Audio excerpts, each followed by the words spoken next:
What if I told you there's a place on Earth that's never supposed to exist, and yet it's real? Hidden beneath jungles, deserts, oceans, are ruins that rewrite everything we thought we knew about history. Structures too advanced, civilizations too old, and artifacts no one can explain. In today's mystery, you'll see why experts are quietly baffled and why this discovery was never meant to go public. Before we begin, hit subscribe for 7 years of good luck. And if you're watching this right now, I need to know where are you from and what time is it there. Drop it in the comments. Now, take a breath. Let's uncover the mystery they hoped we'd never talk about. The skeleton with the golden tongue.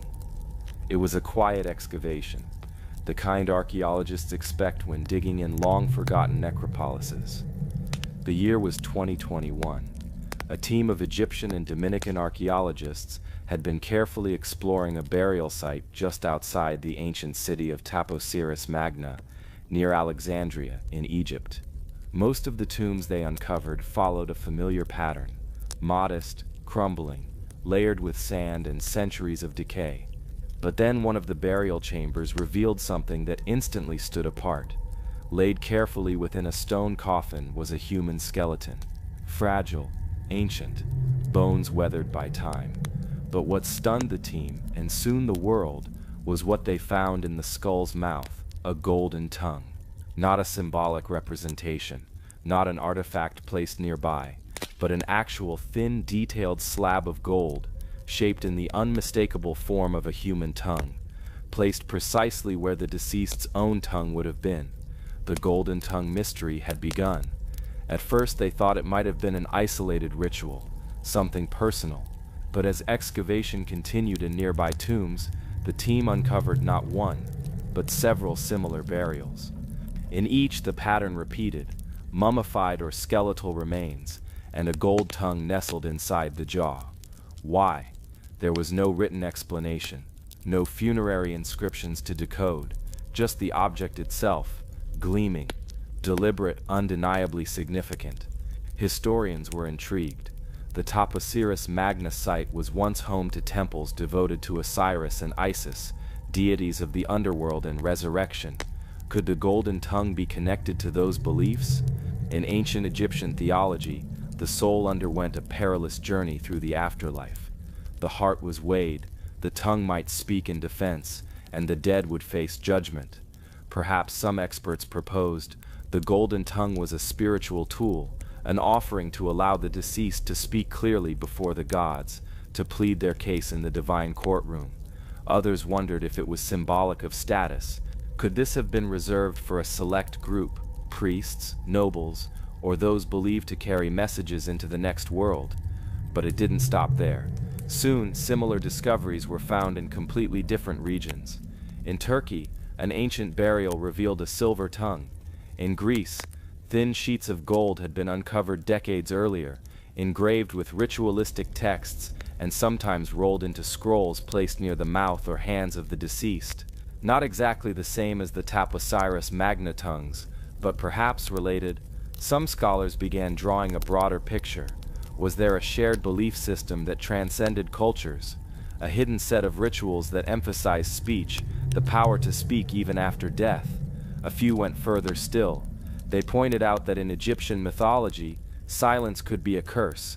Muteness in the afterlife meant being forgotten, unjudged, lost. To be voiceless was to be erased. Perhaps these golden tongues weren't just religious objects, but a last desperate safeguard, a soul's final chance to be heard. But that leads to a darker question. Who were these people? These weren't pharaohs. These weren't kings or queens. Their tombs were modest, often unfinished. Their bones bore signs of age, of work, of wear. These were ordinary people, and yet someone took the care and cost to provide them with golden tongues. Were they feared in life, revered, or maybe cursed? A few fringe researchers have speculated on an even stranger possibility, that these people were seen as oracles, channels between the worlds of the living and the dead, and that the golden tongue wasn't just a passage into the afterlife, but a tool for communication, even after burial, a safeguard, or perhaps a restraint. Why else would someone make sure their tongue was replaced in such a precise, unnatural way? The theory isn't proven. There is no written record that confirms the practice, but the consistency across tombs and the delicacy of the goldsmith work shows these were not accidents. This was ritual. This was belief. The skeletons remain silent, of course. They cannot tell us who they were, but the golden tongues they carried suggest they were meant to speak, not to us, but to something beyond. And maybe if you were to stand in that ancient chamber late at night, the gold might still glimmer, and the silence might not feel quite so silent. The city that burns from below. There is a place hidden beneath the surface of the earth, where fire has been burning for centuries. Not metaphorical fire, not war, not some poetic image of destruction. Real fire, endless fire, ancient fire, and no one truly knows how it started, or if it was ever meant to stop. This is the story of the underground burning city, where an eternal flame has reshaped everything around it, leaving archaeologists, geologists, and historians with more questions than answers. And the most unsettling part? It wasn't a volcano, it wasn't lightning, and it wasn't anything natural, at least not entirely. It was human, it was ancient, and it should not be burning anymore. Let's step into the forgotten ruins of a place that once thrived, until the ground beneath it caught fire and never stopped. Somewhere in the heart of eastern Turkey, archaeologists stumbled upon an unusual series of ruins in the 1940s. The locals had a name for the area, Yanartas, which roughly means flaming stone in Turkish. But when researchers began studying it in detail, they quickly realized this was more than just a natural gas leak. This wasn't like the door to hell in Turkmenistan, which only ignited in the 1970s, and it wasn't an accidental fire. This was a city, or at least a complex, built deliberately atop something that had already been burning. Even in ancient Greek records, the area was known as Mount Chimera, and it was said to be a place where eternal flames burst from the rocks impossible to extinguish. Sailors used it as a navigational beacon long before lighthouses. Some even believed it was sacred, a place where gods made contact with Earth. But what archaeologists found beneath the modern hillside told a stranger story. They discovered layers of ruins, stacked and collapsed upon one another, homes, workshops, a central gathering area, and evidence of at least 3 separate civilizations that built and rebuilt over the same location, each aware of the flames. It's as if they saw the fire and still chose to live there. One layer of the ruins dates back to the Hellenistic period, nearly 2,200 years ago. Beneath that, signs of a Phrygian settlement. And deeper still, something far older, fragments of pottery and walls blackened by soot, possibly going back 4,000 years.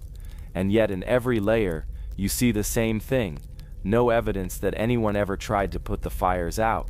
Instead, they built around them. They dug channels, stone-lined pits, even crude ventilation systems. As if the fire wasn't an accident, it was part of the plan.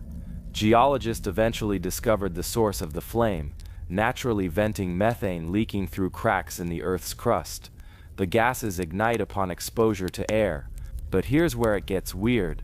There are other places on Earth with similar geology, gas vents in Azerbaijan, Iran, and parts of Siberia, and none of them were settled by thousands of people for centuries.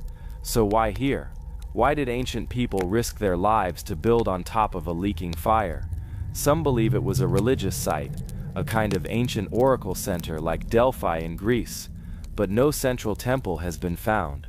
Others think it was a place of industry, where the flame was used for forging tools or pottery, but there are no smelting furnaces in the oldest layer. Then there's the strange discovery of carbonized bones, charred but still intact, buried in a stone-lined shaft that seems intentionally constructed. The remains weren't dumped, they were placed, arranged, possibly sacrificed. There's a chilling theory among some researchers that this burning city was a controlled experiment passed down through oral tradition, a secret knowledge of how to use natural gas as energy long before the industrial age, and maybe even as a form of power or control. What if the flame was used as proof of divine connection, a way to rule? More recently, satellite imagery showed heat signatures still rising from beneath the ruins, not just from the visible flames above, but from deep underground pockets no one has mapped. And here's where the mystery deepens.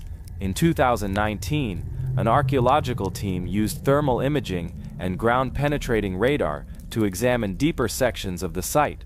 What they found is still under review, but preliminary notes mention the existence of a buried chamber beneath the hottest flame source, one with no known access. It's as if someone built a room under the eternal fire and then sealed it forever. The speculation runs wild. Some believe it could hold ritual items. Others suspect it was a sealed tomb, meant to protect whatever was inside or keep it from ever escaping. No one has opened it yet. No excavation permit has been granted. The ground is unstable, the gas still leaks, and any digging might risk triggering a collapse, or worse, an explosion. And so the chamber remains, hidden beneath an ancient, undying flame. There's something haunting about a city like this, something that taps into our oldest instincts. Fire has always been a symbol of transformation, of destruction, of rebirth. But this fire doesn't die. It doesn't cleanse or renew. It just keeps burning, century after century. It raises uncomfortable questions about how much ancient people knew about energy, chemistry, geology, and how much they never wrote down. Knowledge passed from master to apprentice, from ruler to successor, lost not because it failed, but because it was too dangerous to be remembered. Maybe they didn't build over the flame out of ignorance. Maybe they understood it better than we do. And maybe, just maybe, some parts of history are still burning beneath our feet, waiting to be rediscovered. The stone that records Earth's heartbeat. There's a place, tucked away in the quiet folds of the Ural Mountains, where the trees stand tall and still, and time feels like it moves just a little slower. Most who pass through wouldn't notice anything unusual. The land looks ordinary, peaceful. Nothing screams mystery. But hidden there, half buried in the soil, is an ancient slab of stone. It doesn't look like much at first glance. It's not carved, not decorated, just a cold, silent piece of rock. But for those who've studied it, those who've lingered a little longer, there's something it does that no one can explain. It pulses, softly, quietly, like a heartbeat. Not the heartbeat of a person, but something older, something deeper. The first time anyone noticed it was in the 1970s. A small team of geologists had been sent out to this remote part of Russia to study underground movement. They were testing soil stability, setting up seismic monitors, and taking readings like they usually did. It was supposed to be a routine job, but then one of their instruments picked up a signal, a slow, steady rhythm, one beat, every 26 seconds. At first they thought it was a mistake, maybe a faulty sensor, or interference from equipment. But when they checked again, the rhythm was still there.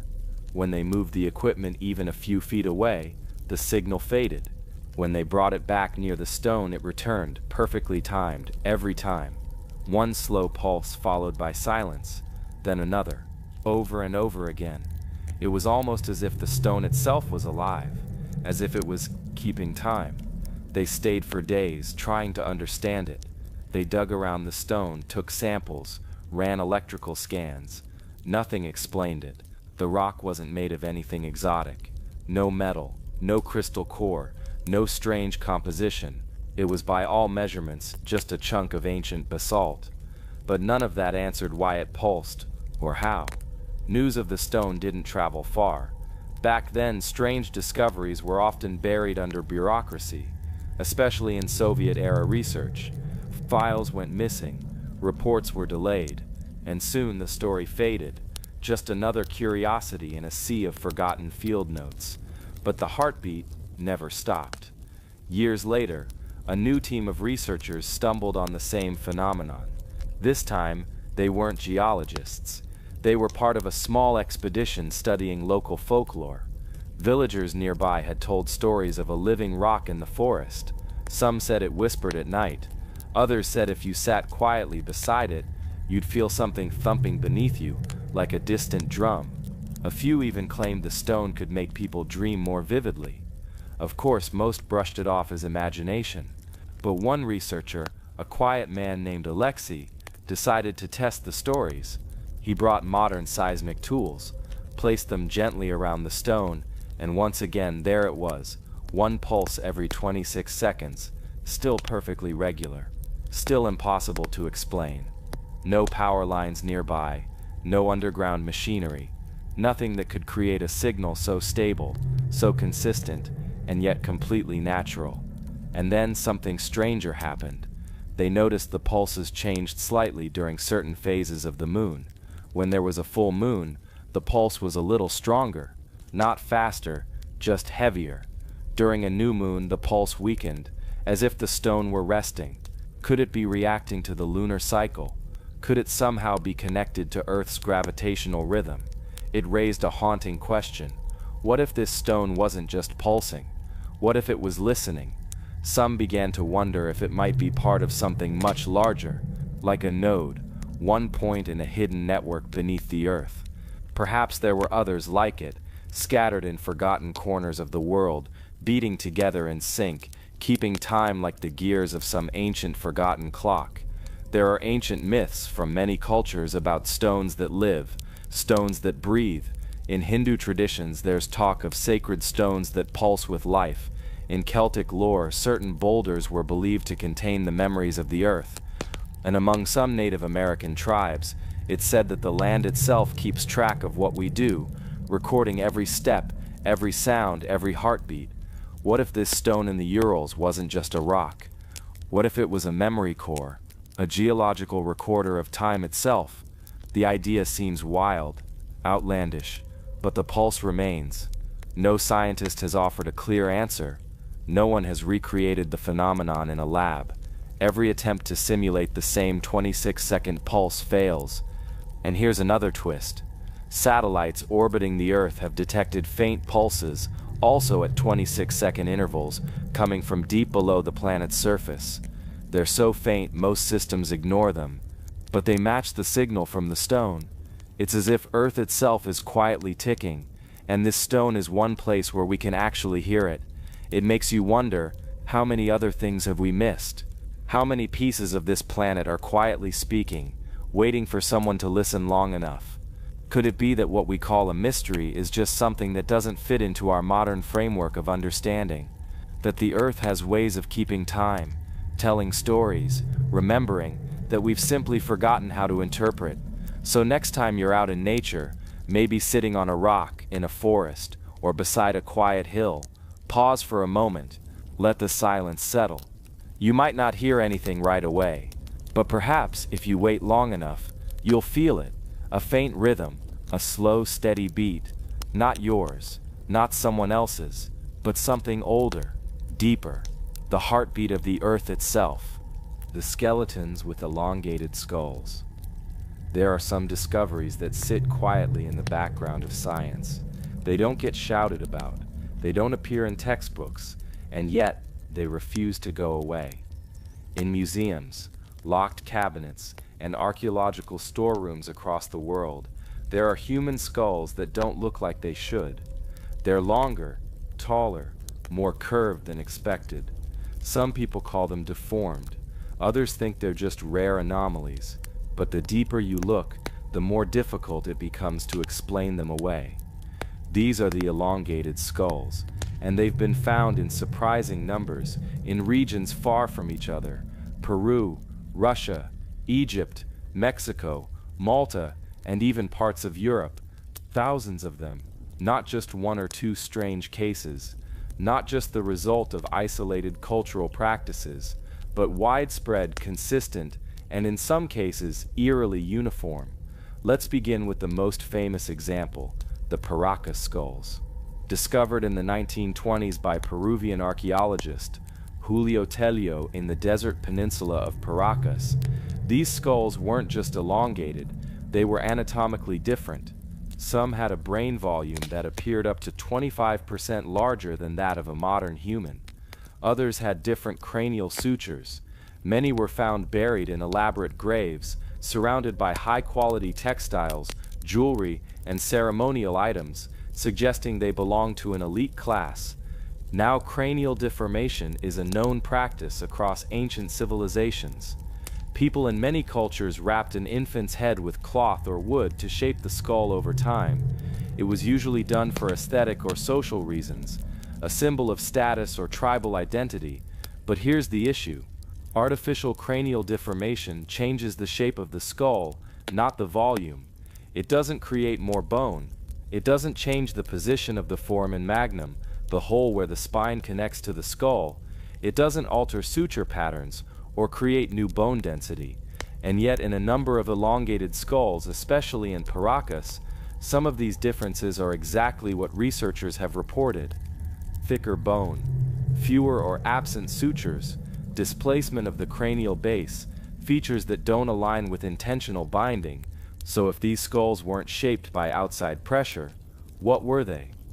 The question gets more complicated when we look at their age. Many of these skulls date back over 2,000 years, to a time before European contact, before the Incan Empire, before any written history in that region, and still, they exhibit characteristics modern humans do not. There's a theory, and it's not a fringe one, that these people may have been a genetically distinct group, a branch of ancient humanity that either went extinct or was absorbed into larger populations and forgotten. Some call them hybrids. Others call them elite bloodlines, but their existence is documented, photographed, even DNA tested in recent years, with early results pointing to unusual maternal lineages not native to South America. But let's step back for a moment. Why would ancient people around the world, in cultures that never interacted, perform the same practice of elongating skulls? In Africa, the Mangbetu did it. In ancient China, there are records. In Eastern Europe, elongated skulls were discovered in elite Scythian graves. Across the Pacific, in Polynesia, even in some early Australian communities. The technique was different, the materials changed, but the goal was always the same, a tall, narrow skull, and often it was restricted to nobility, high priests, or rulers. So the question becomes more psychological than anatomical. Why were people trying to look this way? What were they imitating? Could there have been a group of people, thousands of years ago, with naturally elongated skulls, seen not as monsters, but as leaders? Could these practices be a cultural memory, passed down from a time when those skull shapes weren't artificial at all? There's another detail that often gets overlooked. In places like Peru, elongated skulls were sometimes buried with red hair, a genetic trait extremely rare among native populations. Their bones tested unusually high in strontium, suggesting different diets, different mobility, even different environmental exposures than the people living around them. It's as if they didn't just look different, they were different. Of course, these ideas make mainstream scholars uncomfortable. The standard explanation remains that all elongated skulls are the result of binding, that none of the physical differences matter, that cultural imitation is enough to explain global patterns. But that doesn't sit well with everyone. Some researchers argue that we are missing a chapter in human history, that at some point in the distant past, a distinct group of hominids existed. They may have been a subspecies, or simply a variation of early humans, but they were remembered, respected, mimicked, and then they disappeared.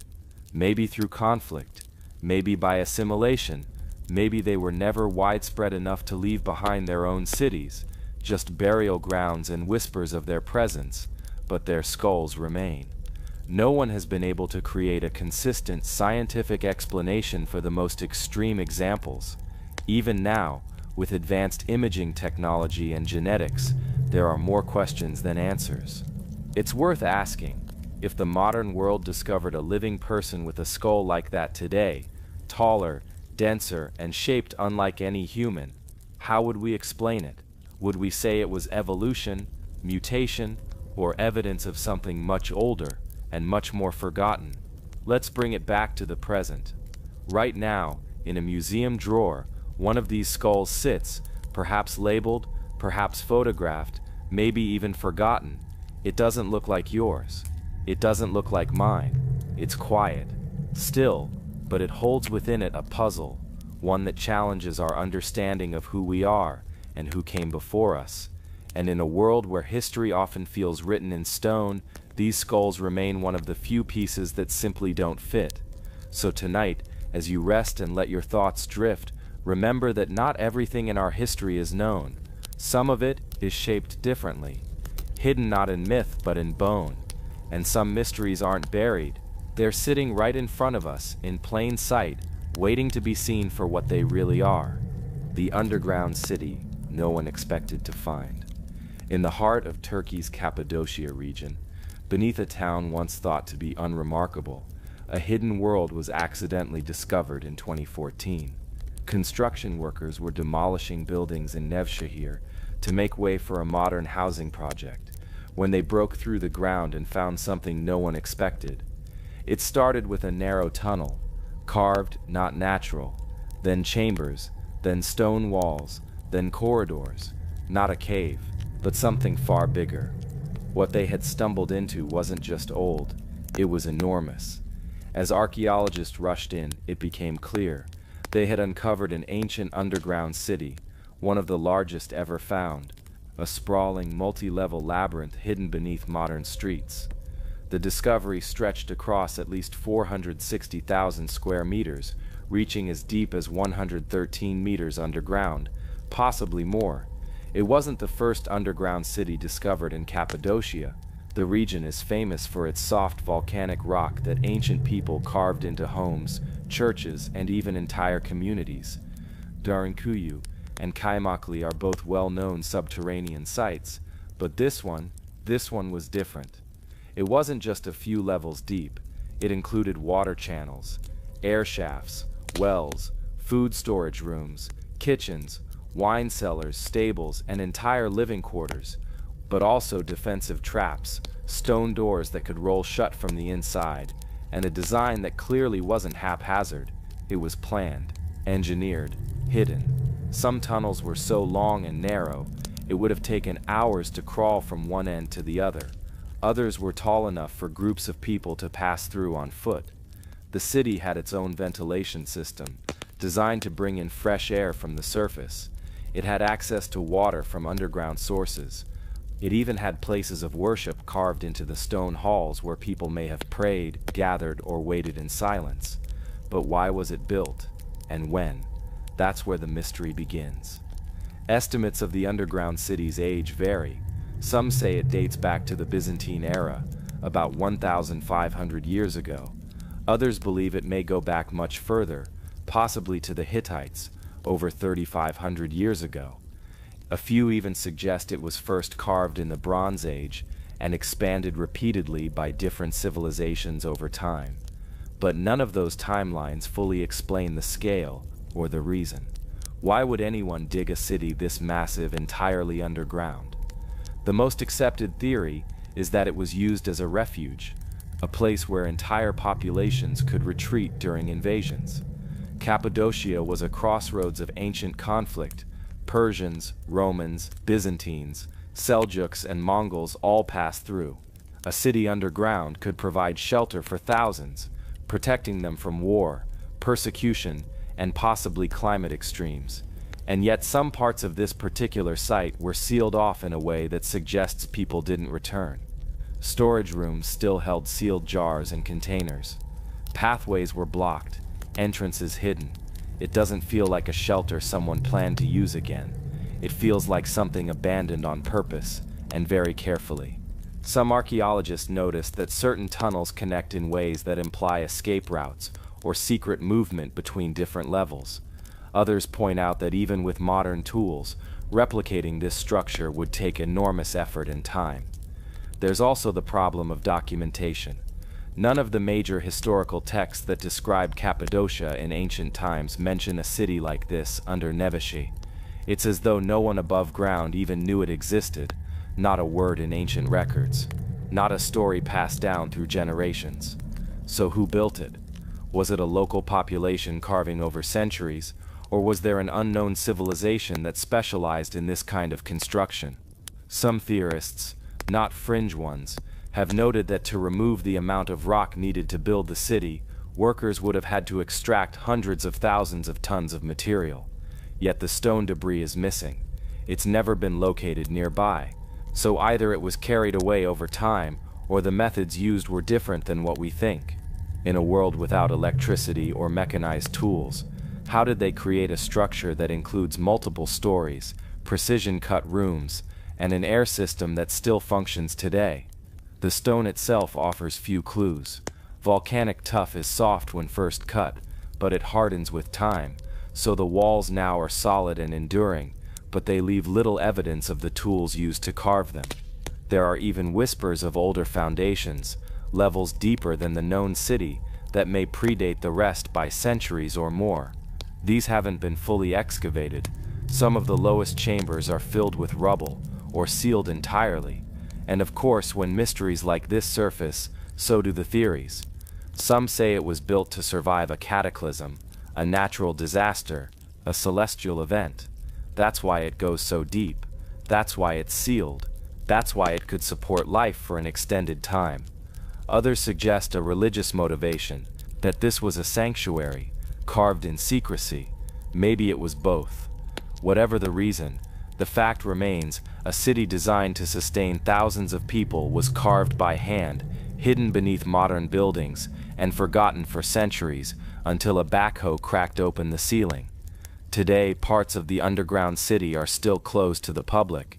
Archaeologists continue to explore it slowly, documenting each level, photographing each object left behind, trying to piece together not just how it was built, but why.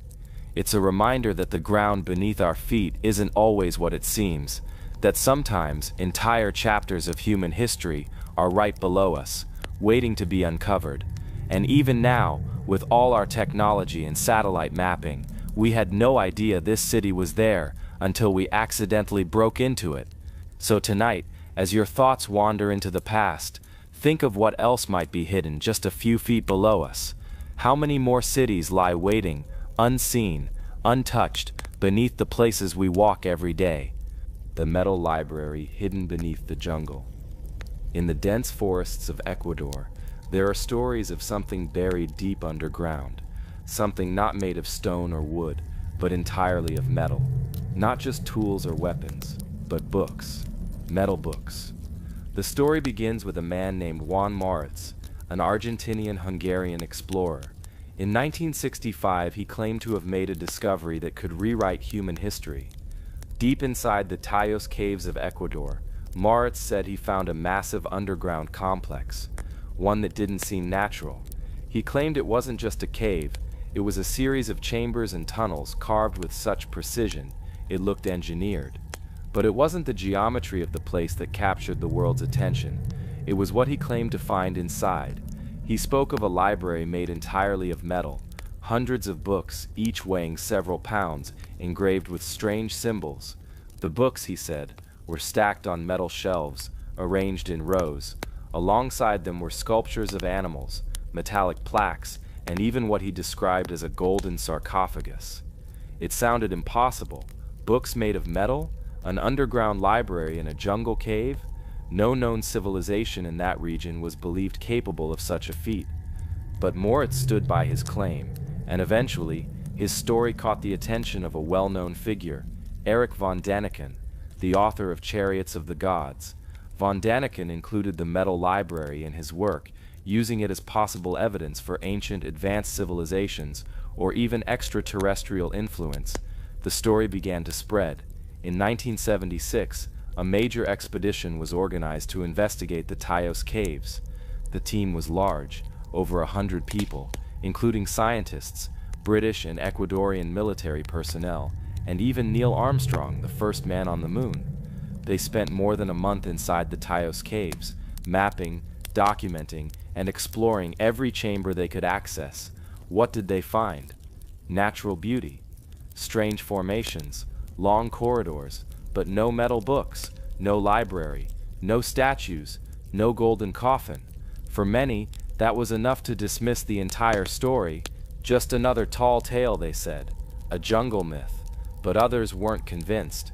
The caves were massive, far larger than what the expedition could cover. Some sections were too deep, too dangerous, or simply too hidden to explore fully. And Moritz never said the library was easy to reach. He claimed he had gone through narrow passages known only to locals. In fact, after the expedition returned, Moritz insisted they had searched the wrong part of the cave system. He never showed the location again, and in 1991, he died without ever revealing it. Others have tried to follow in his footsteps, including explorers like Stan Hall and Moritz's own associates. Some locals in Ecuador continue to believe in the library's existence. Others say they've seen parts of it, but no one has brought back physical proof. Still, over the years, bits and pieces have emerged. Small metallic objects, unusual engraved plates, even artifacts with unknown symbols, but nothing that clearly confirms the existence of a metal library. Skeptics point out that no culture in that region had ever developed a tradition of metal books. But defenders of the story ask, why would someone invent something so specific? Why not claim to find gold or treasure like others do? Why books?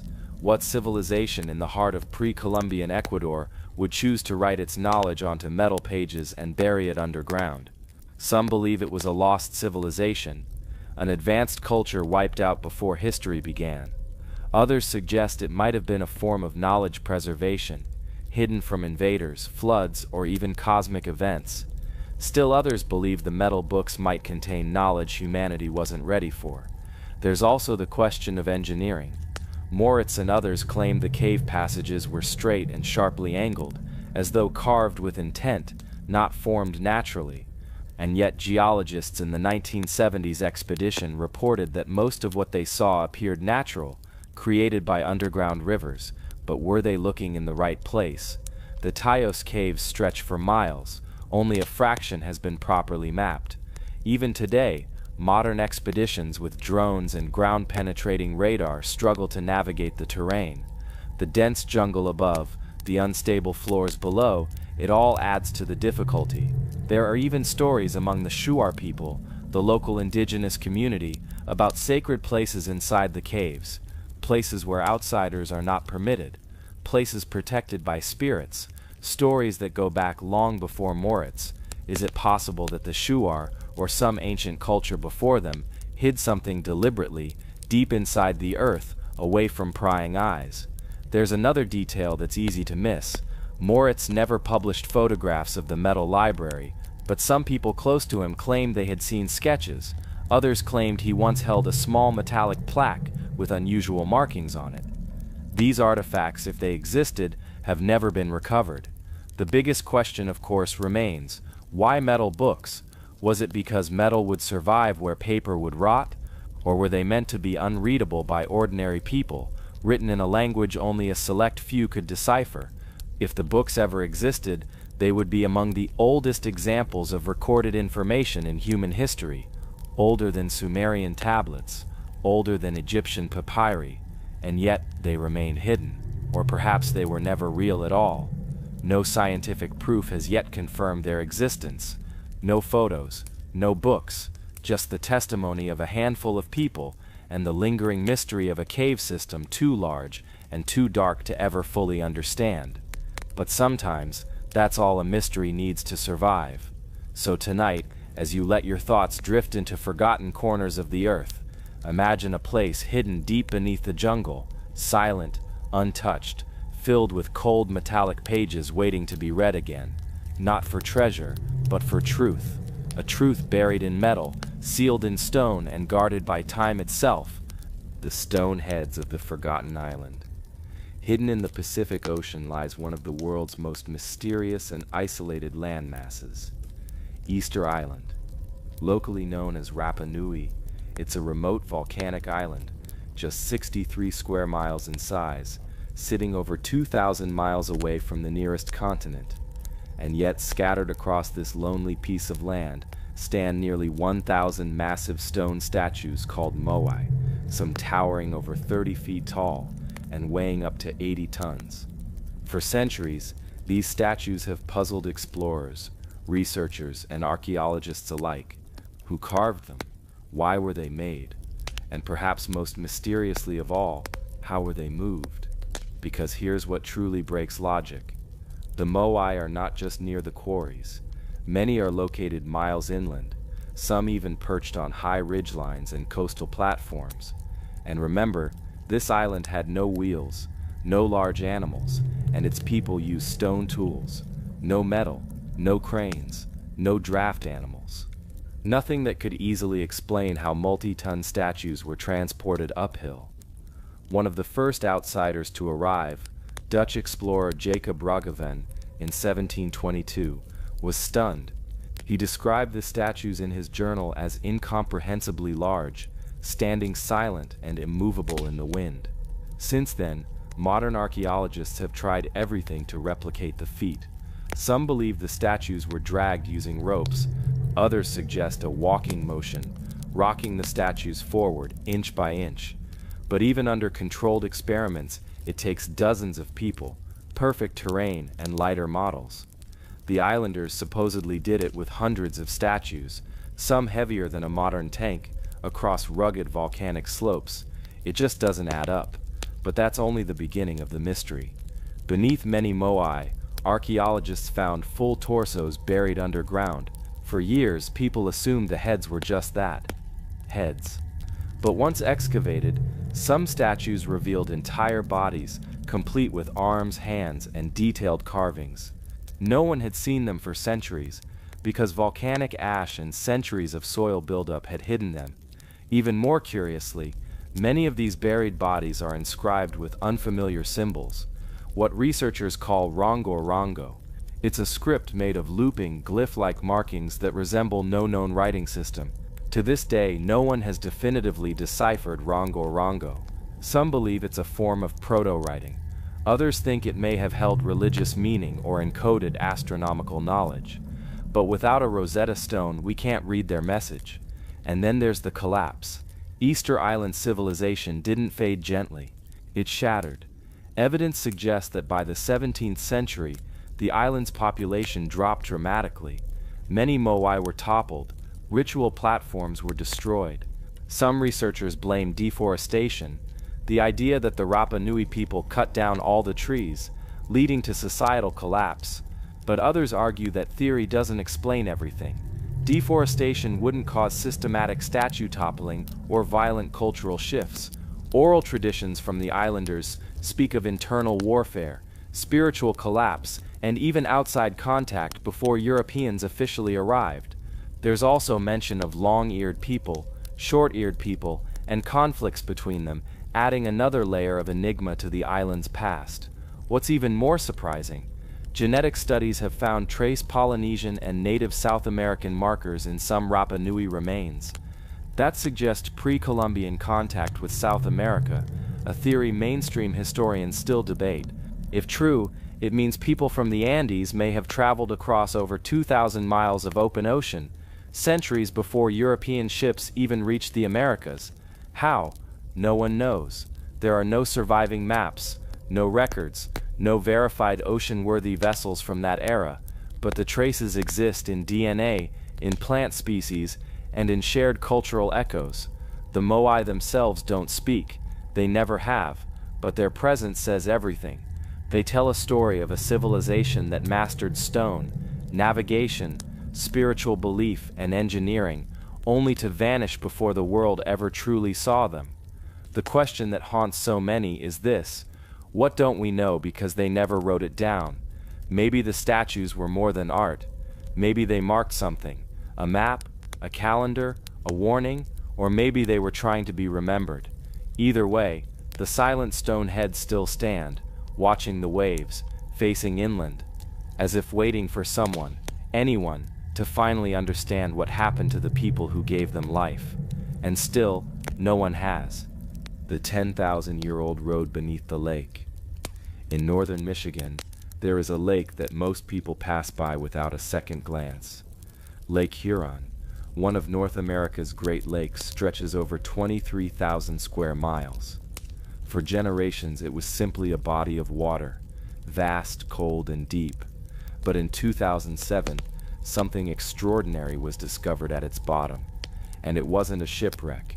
It was a road, not a natural ridge or a rock formation, but a deliberately arranged stone path, stretching for nearly half a kilometer. Researchers from the University of Michigan, using sonar scans and underwater exploration, found rows of boulders, some upright, some paired in patterns, and others carefully spaced. This wasn't random glacial movement. It looked built. At first they were skeptical. Surely this was just a geological coincidence.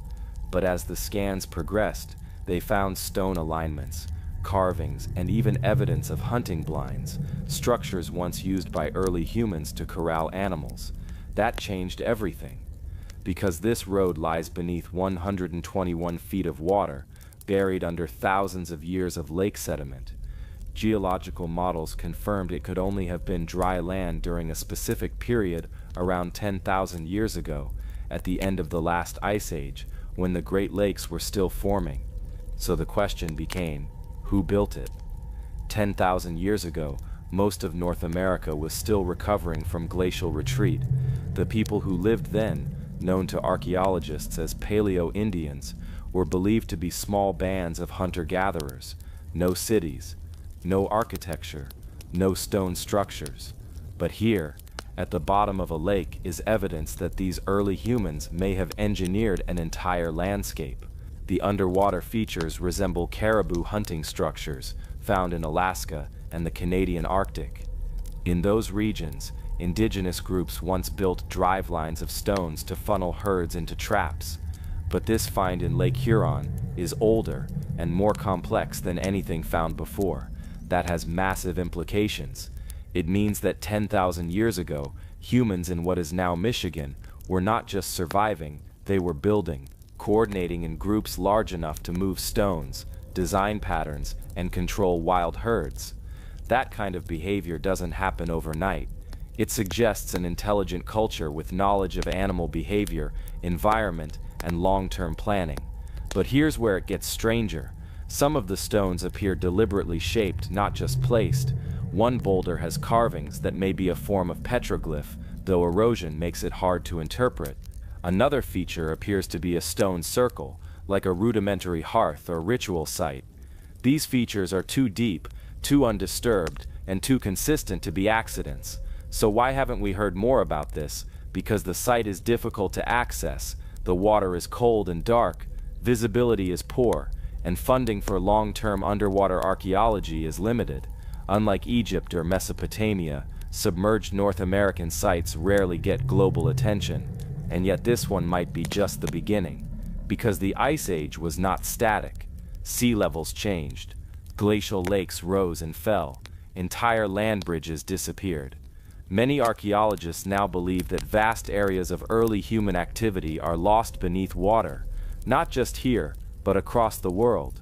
Off the coast of British Columbia, sonar has revealed similar submerged stone walls. In Florida, archaeologists found 7,000-year-old burial sites under freshwater springs. In the Persian Gulf, evidence suggests whole settlements now lie underwater, drowned when sea levels surged after the Ice Age. This isn't isolated. What Lake Huron tells us is simple but staggering. We've only begun to uncover what lies beneath. For centuries, we assumed history began with cities, Mesopotamia, Egypt, the Indus Valley.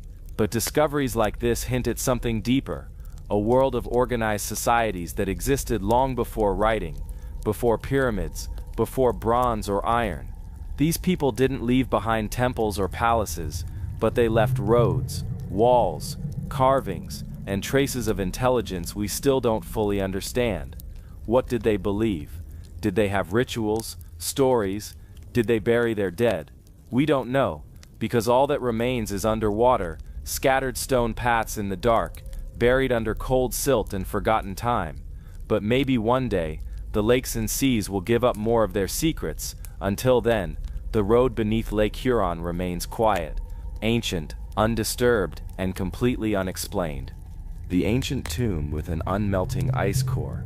High in the mountains of Mongolia, where the wind seems to carry memories older than words and the horizon stretches over forgotten valleys, archaeologists stumbled upon something that defies both science and time, a burial mound containing a core of ice that has remained perfectly frozen for over 2,300 years. Even as the surrounding permafrost melted. This isn't fiction. It was discovered in the Altai Mountains, in the remote Yukok Plateau, an area so isolated and pristine that even the locals consider it sacred ground. In 1993, Russian researchers unearthed a burial site attributed to the Pazyryk culture, a mysterious nomadic group that lived in these mountains long before written history reached the steppes. Inside the mound was a wooden tomb chamber sealed with layers of earth and stones. But what stunned the researchers wasn't just the craftsmanship, it was the cold. The core of the burial remained encased in solid ice, perfectly preserving the body of a woman who had been buried more than 2 millennia ago. Her skin, tattoos, clothing, even the contents of her stomach were untouched by time. But how? Temperatures in the Altai region do freeze, but summer brings warmth. Many other burial sites nearby have suffered decay due to changing climate and thawing permafrost. But this tomb had stayed frozen for over 2,000 years, and it wasn't accidental. The researchers noticed something strange about how the tomb was built. Beneath the body were layers of tightly packed moss and organic material, almost like insulation. The coffin had been placed within a deeper wooden chamber, and the space around it was filled with stones and soil that would direct water and air away from the center. It was by all accounts deliberately engineered to stay frozen. But the people of the Pazyryk didn't have thermodynamics textbooks or refrigeration, so how did they know? Some scholars suggest this might not have been intentional, that perhaps it was simply luck. Cold climate, natural burial conditions, sealed chambers, but others believe otherwise. Because this wasn't an isolated case, multiple tombs in the region have been found with similar preservation. One even included preserved horses with decorative saddles, their hair and skin intact. Another contained intricately woven textiles with vibrant dyes still visible. It's as if the Pazyryk knew how to stop time. Adding to the mystery is the identity of the woman in the ice. She is known today as the Siberian Ice Maiden. Her skin bore elaborate tattoos, spiraling animal motifs that matched artwork found in Pazyryk petroglyphs. She was buried with intricate clothing, a tall headdress, and grave goods suggesting high status. Some speculate she was a priestess, others a shaman. But the real puzzle lies in what she represents, because this culture left no written language, no known literature, no stone monuments, only these carefully constructed tombs built to preserve their dead in frozen silence. And yet, the technology, the burial techniques, the cultural symbolism, they all speak of a deep understanding of temperature, preservation, ritual, and death. But why go to such lengths? Was this a way to preserve the body for a future life? Were they trying to communicate with those who would come thousands of years later? Or was it part of a spiritual belief, perhaps the idea that freezing the body preserved the soul? No one knows. The Ice Maiden has been moved to a museum for preservation, but even that has stirred controversy. The local Altai people, who consider her sacred, believe the tomb should never have been opened. They say disturbing her brought imbalance to the land, earthquakes, storms, and sickness. And whether you believe in such things or not, the timing was curious. So now this ancient tomb with its unmelted ice and silent message leaves us with more questions than answers. Was this preservation accidental, or a forgotten science? How many other ancient cultures understood how to manipulate temperature and climate long before modern refrigeration? And most haunting of all, how much knowledge have we lost beneath the surface of time, buried not just in ice and earth but in the rituals of people who left no words behind, only clues, frozen in stillness? We stand in museums now, looking through glass at her face, her tattoos, her garments, but maybe, just maybe, she's still waiting. The ancient metal that shouldn't exist. In the Museum of Baghdad, before it was looted in the early 2000s, there was once a small clay jar sitting quietly on a shelf. It didn't look like much, a simple vessel, about 6 inches tall, with a copper cylinder inside and an iron rod down the middle. But that little object might rewrite our understanding of electricity. It's known today as the Baghdad Battery, and according to some researchers, it may be over 2,000 years old. When first discovered in the 1930s near modern-day Kujut Rabu, the artifact was dismissed as just another storage jar. But upon closer examination, the strange construction raised questions. The copper tube inside the jar was sealed with asphalt, and the iron rod was isolated from the outer casing. When filled with vinegar or grape juice, both acidic liquids, the setup could produce a small electrical charge. That's when the real mystery began. Was this a primitive galvanic cell, a kind of battery, built centuries before electricity was officially discovered? If so, who made it, and why? No written records mention anything about electricity from that time. No tools that would clearly require power have ever been found near it. Yet the structure of the artifact itself is so specific, so precise that some believe it couldn't have been made by accident. Some experts proposed it may have been used for electroplating, the process of depositing a thin layer of metal onto another surface. In other words, this battery might have been used to coat items in gold or silver thousands of years ago. But if that's true, where are the tools, the wires, the evidence of electrical workshops? And then there's an even stranger problem. The composition of the metals inside the battery has been analyzed multiple times, and in at least one version, not just the Baghdad battery, but similar objects found in other nearby tombs, the metal purity is far too high for what ancient blacksmiths should have been capable of producing. One sample even included a tin alloy that was only understood much later in European metallurgy. The implications?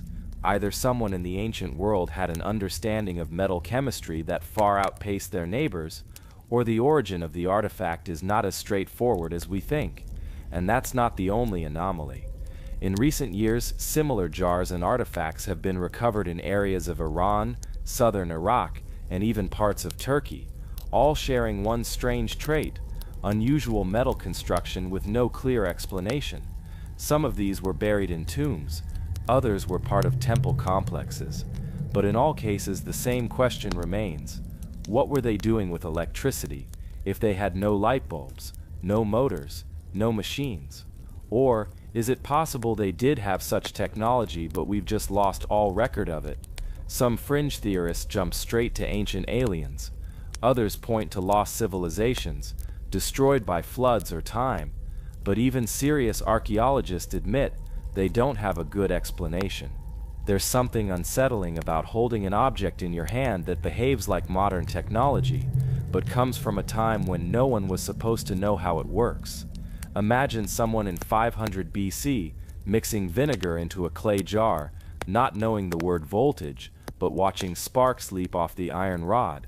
Imagine using it for rituals, or healing, or creating light without understanding the laws behind it. It opens a door to a forgotten kind of knowledge, a time when science, magic, and religion were all the same thing. And as we dig deeper into the ancient world, these small, strange artifacts keep showing up, little pieces of a puzzle we no longer know how to solve. The Baghdad battery may never give us all the answers. It may not have powered anything more than a flicker, but its existence challenges the timeline we've built, the neat linear path of human progress we like to believe in. Because if someone somewhere was creating electricity 2,000 years ago, what else did they know? And what else might we have lost? The underground city without entrances. Deep beneath a grassy hillside in the Cappadocia region of modern-day Turkey lies something that shouldn't exist, not in the way it does, and certainly not in the era from which it comes. It's a city, carved out of the volcanic rock, many layers deep, with no clear entry point. This is not Derinkuyu. It's not Kaymakli. This is something older, something buried deeper, and for decades it wasn't even known to exist. What tipped researchers off was a fluke, a vineyard owner digging to install a new irrigation system. Just a few feet down, his tool struck a hard, perfectly flat surface. It was stone, but not natural rock. This was clearly a man-carved slab, polished, weathered, and marked by strange circular indentations. Curious, he kept digging. That slab turned out to be the ceiling of a chamber. And that chamber was the beginning of a descent that would take archaeologists down into a city without doors. Unlike other underground cities in the region, which have obvious ventilation shafts, hidden doors, and staircases built into rock walls, this one had none of that. The corridors didn't climb upward. They went deeper, in slow spirals, like it was designed to sink away from the surface, not toward it. By the time excavators reached the 4th level, it was already larger than most known Cappadocian cities. There were storage rooms, sleeping chambers, communal halls, even what appeared to be a water system powered by underground aquifers. But the most baffling feature, there was no main entrance, no known shaft from above, no surface-level doorway sealed off by time. It was as if the city had been built from the inside out, meant to stay hidden. The only access they eventually found came from a collapsed section in a natural rock formation, something never intended to be used by people. So who carved it, and why? Carbon dating of the organic materials found inside, burned wood, a single worn sandal, and fragments of woven fiber suggested this underground city was inhabited around 4,000 years ago. That would place it before the Hittite Empire, before written records in the region, and long before tools capable of excavating soft volcanic rock at this scale were known to exist. And there's something else. In one of the larger central halls, archaeologists found walls marked with a repeating symbol, a kind of spiral with jagged extensions. It has no match in Hittite, Sumerian, or Luwian symbology. Some believe it may be pre-linguistic, a sign used by an isolated people to communicate something sacred, or perhaps a warning, because the deeper teams went, the stranger the city became. Ceilings started to arch in unnatural angles, as if mimicking surface topography underground. A series of vertical shafts lined with smooth spiral grooves appeared. Some speculated they may have functioned like sound channels or pressure valves. But pressure for what? When they reached the deepest point of excavation, a 9th level, the room was bare. No artifacts, no carvings, no markings. Only a raised flat platform at the center of the chamber, made of a stone unlike any other in the structure. Black, slightly reflective, cold to the touch. And then the excavation stopped, not for lack of interest, but for reasons no one has officially confirmed. Some say the chamber emitted low-frequency hums at night, picked up by nearby sensors. Others say several workers reported vivid hallucinations after spending time in the lower levels, whispers, cold spots, feelings of dread. The dig was quietly closed, the site sealed off, and the official records became strangely quiet. But local whispers never stopped. Some believe this city was never meant to be entered again, that it was a retreat, not for people fleeing war but from something else, something older than language, something they couldn't destroy, only hide from, deep underground. And the absence of entrances, that was intentional, a last line of defense, against what? No one knows, but every time researchers return to review the findings, photographs, sketches, and journals, they are left with one unavoidable truth. Someone built a world beneath the world, and then erased the path back to it. The monolith that shifts on its own. There's a place in the Siberian wilderness that most people have never heard of. It's not on tourist maps, it's not in many history books, but for those who study unexplained archaeological anomalies, it's one of the most haunting discoveries ever made. In the heart of the Yakutia region, surrounded by dense forest and isolated valleys, stands a monolithic stone that has both puzzled and disturbed scientists for decades. It's not its size that surprises researchers, it's the fact that it moves. Locals have called it the shifting tooth for generations, believing the stone has a spirit of its own. Shepherds and hunters who pass by it say the monolith is never in quite the same position when they return. They describe it as leaning slightly one year, upright the next, or angled in a completely different direction after winter snows thaw. And this isn't superstition alone. Soviet geologists during the 1960s took measurements and photographs of the monolith's position. When they returned 5 years later, the monolith had rotated nearly 7 degrees. No earthquake, no visible damage, no human interference. Just a gradual, eerie, silent shift.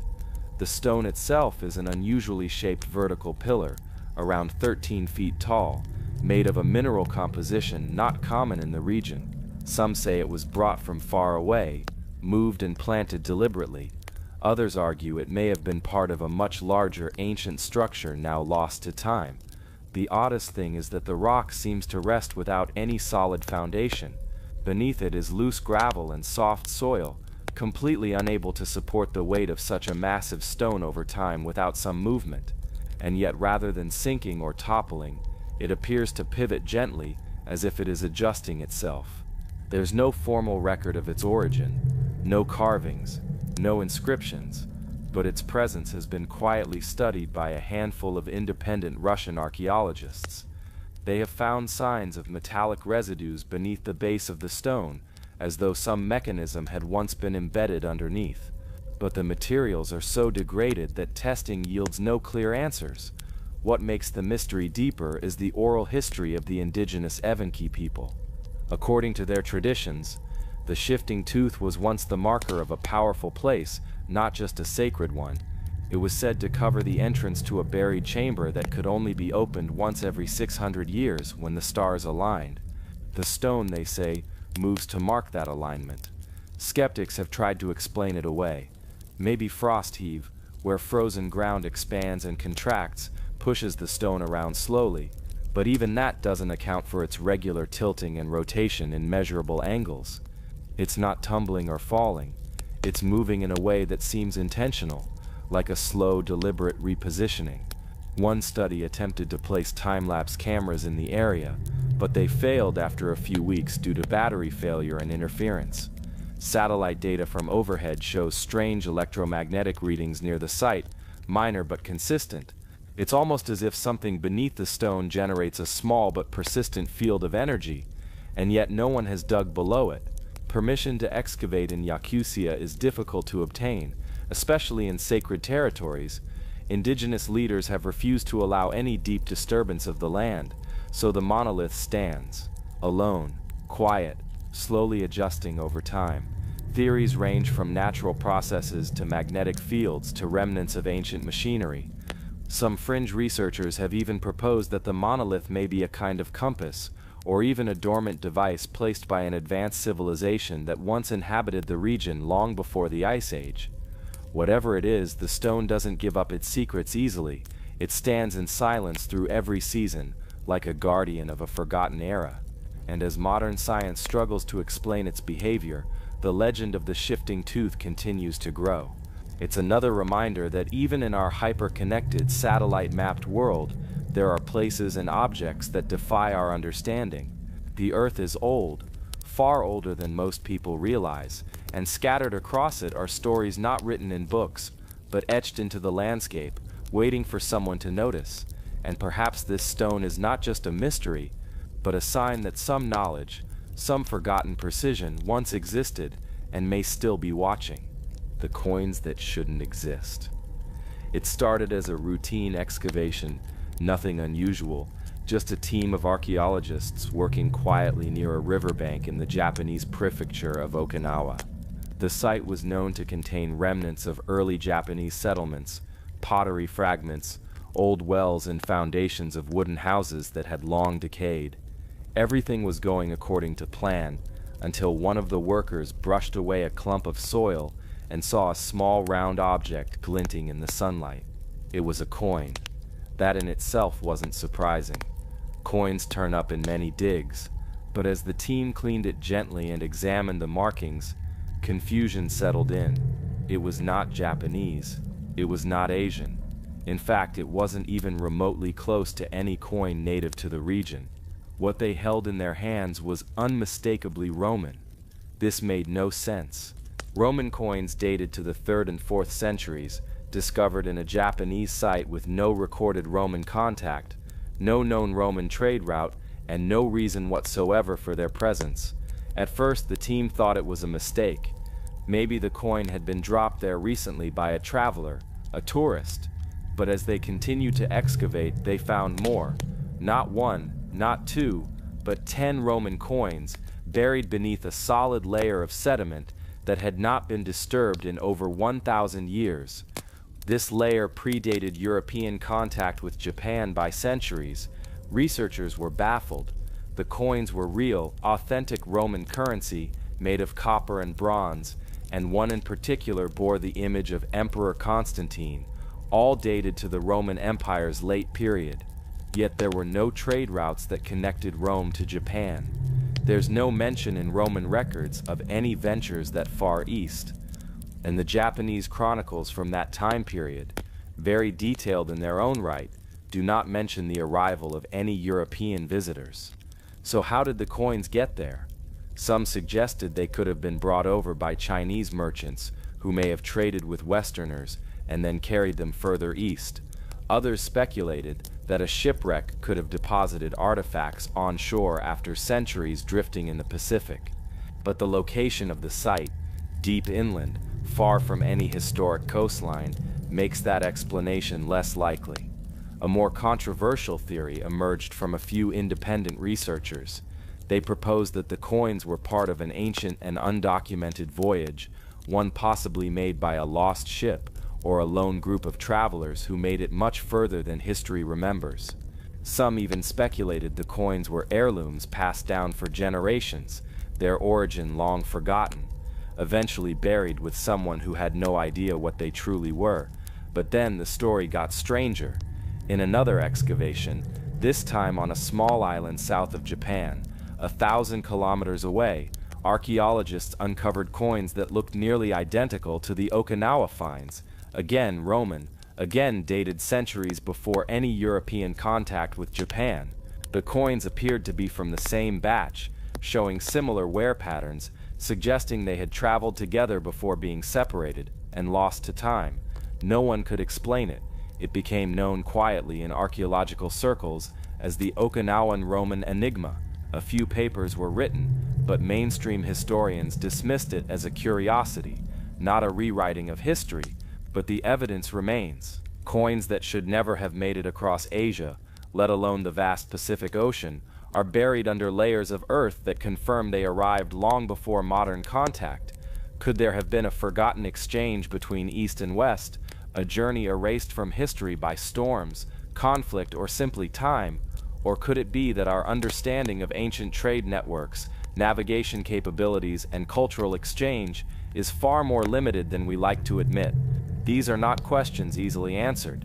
The coins sit today in a museum display case, quiet and still behind protective glass.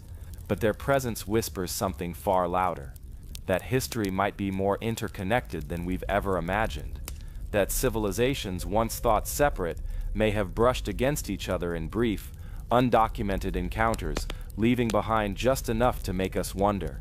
And perhaps that's the most haunting part of all, that we're only catching glimpses of a world that once was, pieces of a puzzle scattered by time, hinting that the story of our past is still very incomplete, and the only way to know the truth is to keep digging. The Coptic Handbook of Ritual Power. In a quiet, temperature-controlled room at a museum in Australia, behind a layer of protective glass, rests a book so strange that even seasoned historians hesitate before drawing conclusions about its origin. It's not thick, just 20 pages, and yet it's one of the most confounding relics ever uncovered from the sands of Upper Egypt. They call it the Coptic Handbook of Ritual Power, a name that sounds like fiction, but is completely real. The manuscript dates back to somewhere between the 7th and 8th centuries AD. What you're looking at, if you ever get the rare chance, is not some mythical grimoire written by a magician in secret. It is a very real text, inscribed by someone who deeply believed in what they were writing. And even more strangely, some of those rituals sound eerily practical. At the front of the handbook you'll find dense lines of complex prayers. They don't read like casual blessings or generic mantras. Instead, they're intentionally structured, incantations stitched together with very specific instructions. Flip further and you'll find the spell work. Not the kind you'd imagine from fantasy novels, but deeply rooted in ancient Coptic spiritual practices. One such spell promises healing for a disease known back then as leptospirosis. The cure? Drive 2 nails into a door frame, nails that had prayers whispered into them moments before. but it reveals something bigger, a people trying to combine faith, medicine, and survival into one simple act. There's a strange intimacy in that. It wasn't about summoning lightning or transforming lead into gold. This handbook was about daily life, about protecting children, healing the sick, driving away bad luck, and maybe even just feeling like you had a little more control over an uncontrollable world. And yet what makes this artifact so mysterious isn't just the rituals, it's how the book surfaced. Before landing in the hands of Michael Fackelman, a collector of rare manuscripts, its entire history is blank. No records, no lineage, just a sudden appearance, like the book simply walked into modern history and sat down, waiting to be noticed. Since 1981, it's been in the same Australian museum, locked away, safe, studied, but its spells haven't been forgotten. Scholars believe it originated from a small Christian sect that may have blended older pagan ideas into their rituals. But the text doesn't name its authors. There are no signatures, no context about its purpose beyond what's inside. Some even argue the book may have been a teaching tool, while others believe it was more personal, an individual's own spell journal. What's especially strange is how the prayers transition. They start off orderly, methodical, but by page 15, the language begins to fragment, not in grammar, but in tone.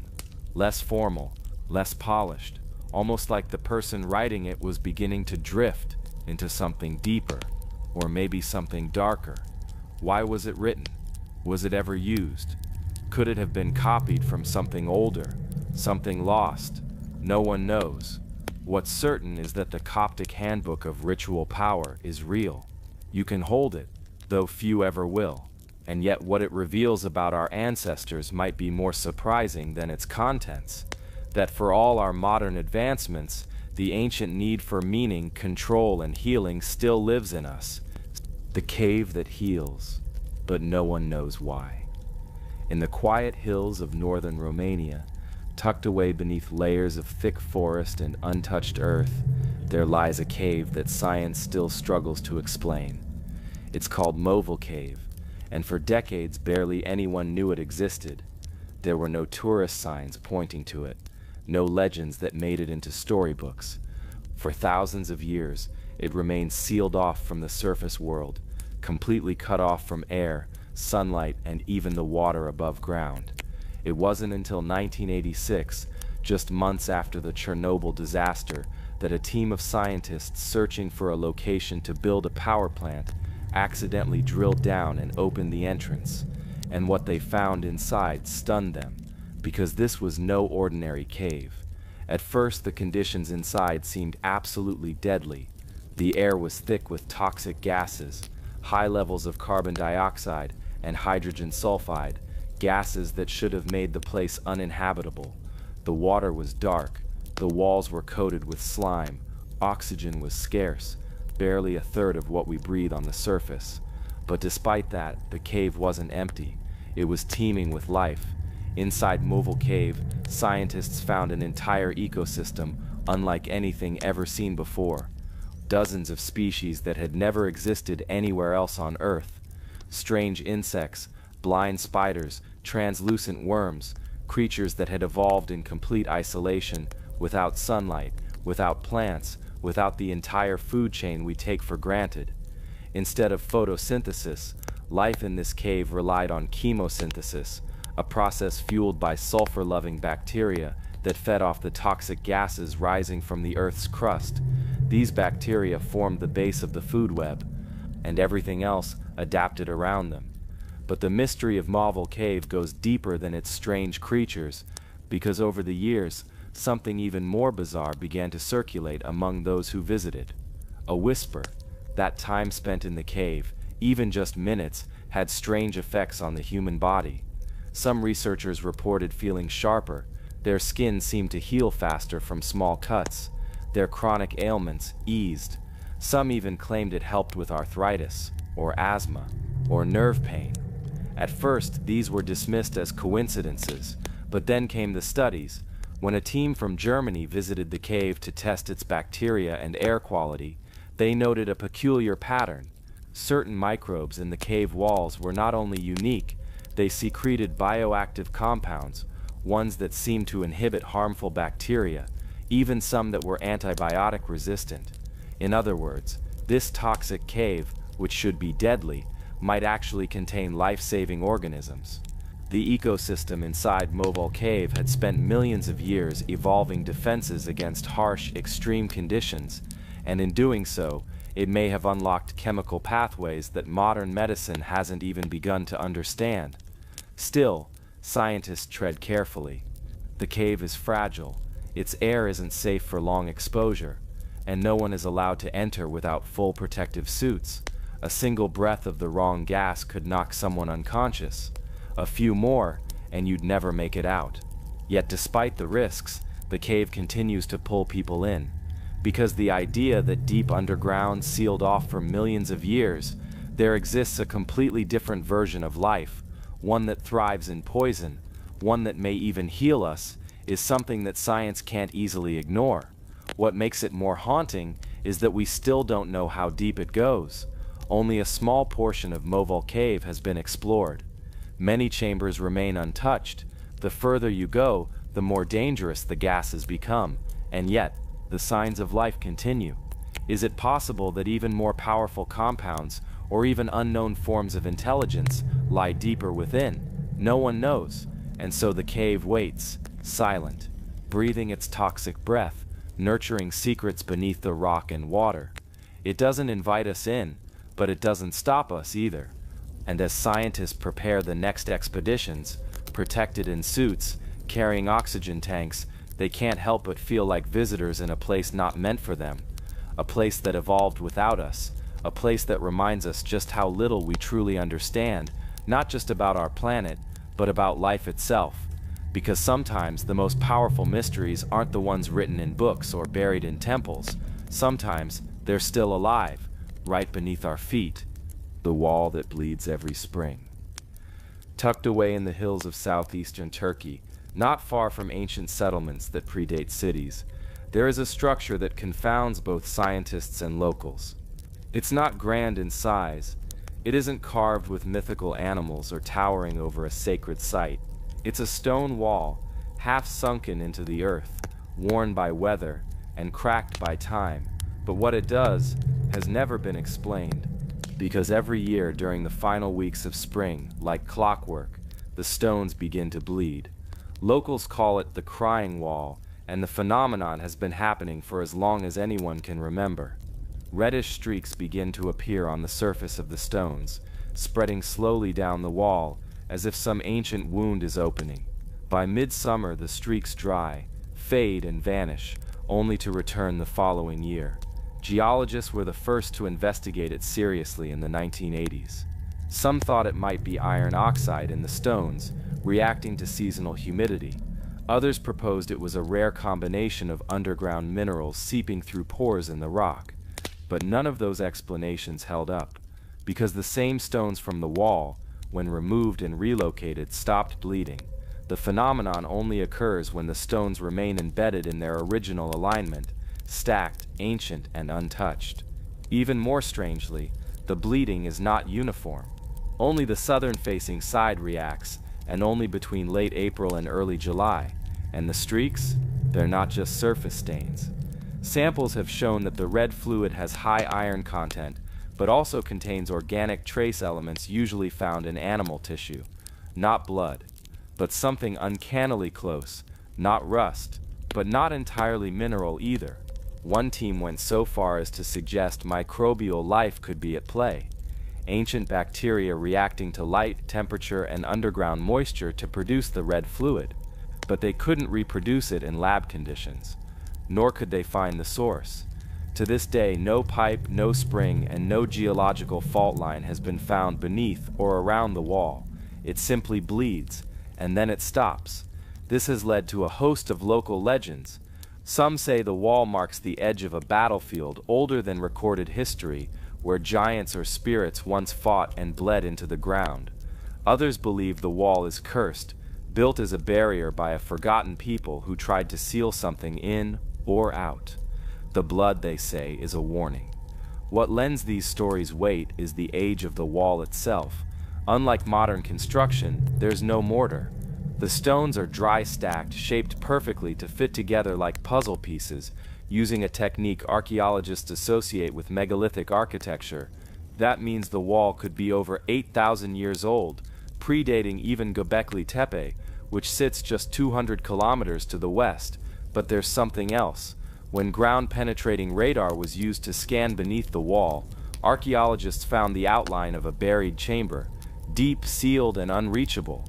They have no idea what's inside. No one has opened it, because the terrain is unstable, and perhaps because no one wants to find out what might still lie buried under the wall that bleeds. Some scientists argue it's coincidence, an unexplained but natural reaction. Others are quietly obsessed, returning year after year to collect more data, still looking for the moment where chemistry, biology, and history intersect. But the villagers who have lived near the wall for generations do not need an explanation. Every spring, when the wall begins to streak with red once again, they gather in silence and wait. They don't touch it. They don't try to stop it. They simply watch and remember.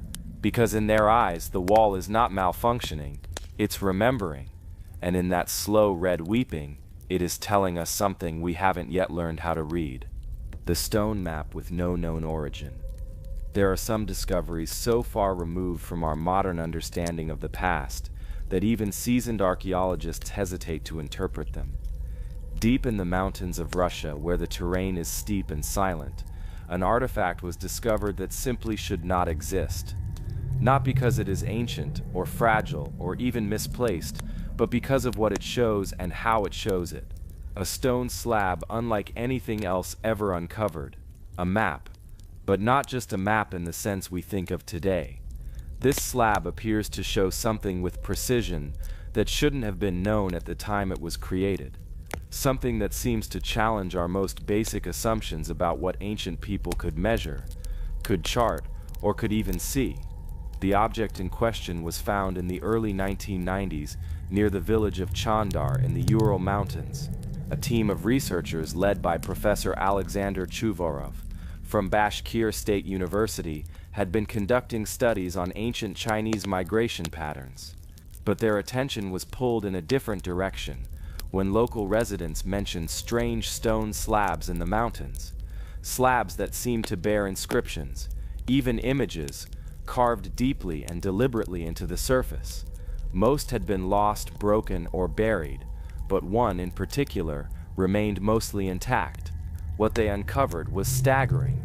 Roughly 5 feet tall, 4 feet wide, and weighing over a ton, the stone was no simple rock. It was a detailed topographic map carved with uncanny accuracy. Hills, valleys, rivers, and even a system of channels and dams, all represented in 3 dimensions. According to the researchers, the map reflected a region of the Ural Mountains with almost exact precision, down to minor changes in elevation and geological features. Now, here's where the mystery takes hold. The level of detail present on the slab would have required knowledge that supposedly was only possible after the development of aerial photography or satellite imaging. Yet this slab was no modern creation. Carbon dating, although complicated due to the materials involved, suggested an age of around 100 million years, and that alone launched it from a curious artifact into something impossible. How could this be? If the dating is accurate, the implications are enormous. At 100 million years old, the slab predates not just human civilization, but humanity itself. Even if we consider that an error, even if we pull the date back drastically to say 10,000 years ago, it still doesn't make sense. At no point in known history did ancient humans have access to the kind of overhead imagery or advanced cartographic tools that would allow for this level of accuracy. And yet here it was. The stone is composed of 3 layers.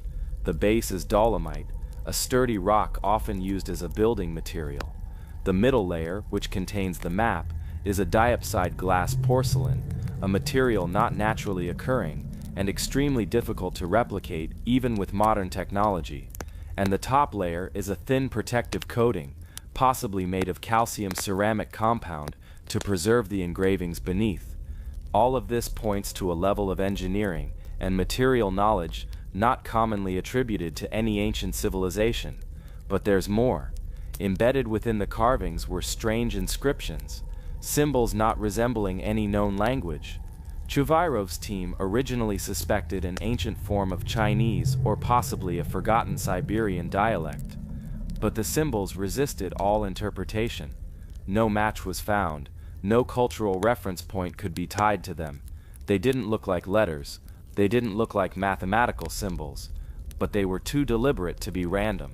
Some have theorized that this could be an example of an ancient language of geometry, a way to encode knowledge that doesn't rely on words but on shapes, angles, and position. A system meant not to be spoken, but to be understood visually, like a blueprint or a code.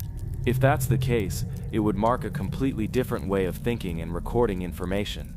Now let's slow down here and just reflect. You're laying in bed, your eyes half closed, your room quiet. But imagine this: someone, or something, 100 million years ago, or even just 10,000 years ago, taking the time to carve a perfect three-dimensional map into a stone, layer it like a modern engineer would, and leave it in a place where no one was supposed to find it. What was the purpose? Was it a message, a monument, a relic of forgotten knowledge? Or was it not even meant for us? Theories began to pour in. Some proposed that the slab is evidence of a lost civilization, one so advanced it had already mapped the earth before we had cities, before we had roads, before we had language as we know it. Others suggest something even stranger. The slab is alien in origin, created by visitors from another world who had a reason to survey the earth from above. That would explain the unusual materials, the layered design, and the map's impossible detail. Of course, mainstream archaeologists hesitate to go that far. There are many questions. Could the slab be a hoax, a modern creation passed off as an ancient mystery? Possible, yes, but no one has stepped forward to claim it, and the resources needed to create something so complex, and then to hide it in the mountains for decades or centuries, make that explanation feel. What we're left with is this: a heavy stone too advanced for its time, showing features of the earth in a way we shouldn't have been able to see, and no clear idea where it came from, who made it, or why. Chuvairov called it the Dashka stone, possibly after a family member, but others have simply taken to calling it what it feels like, the map that shouldn't exist. It was briefly displayed in a university setting, then quietly removed. Some say due to lack of funding, others suspect pressure from scientific institutions not willing to entertain such wild possibilities. There have been calls to conduct further studies, but access to the slab has been restricted. For now, it sits out of public view, one of those mysteries that almost seems too bizarre to be real. And yet it is real. The carving exists. The location it maps exists. The questions it raises remain unanswered.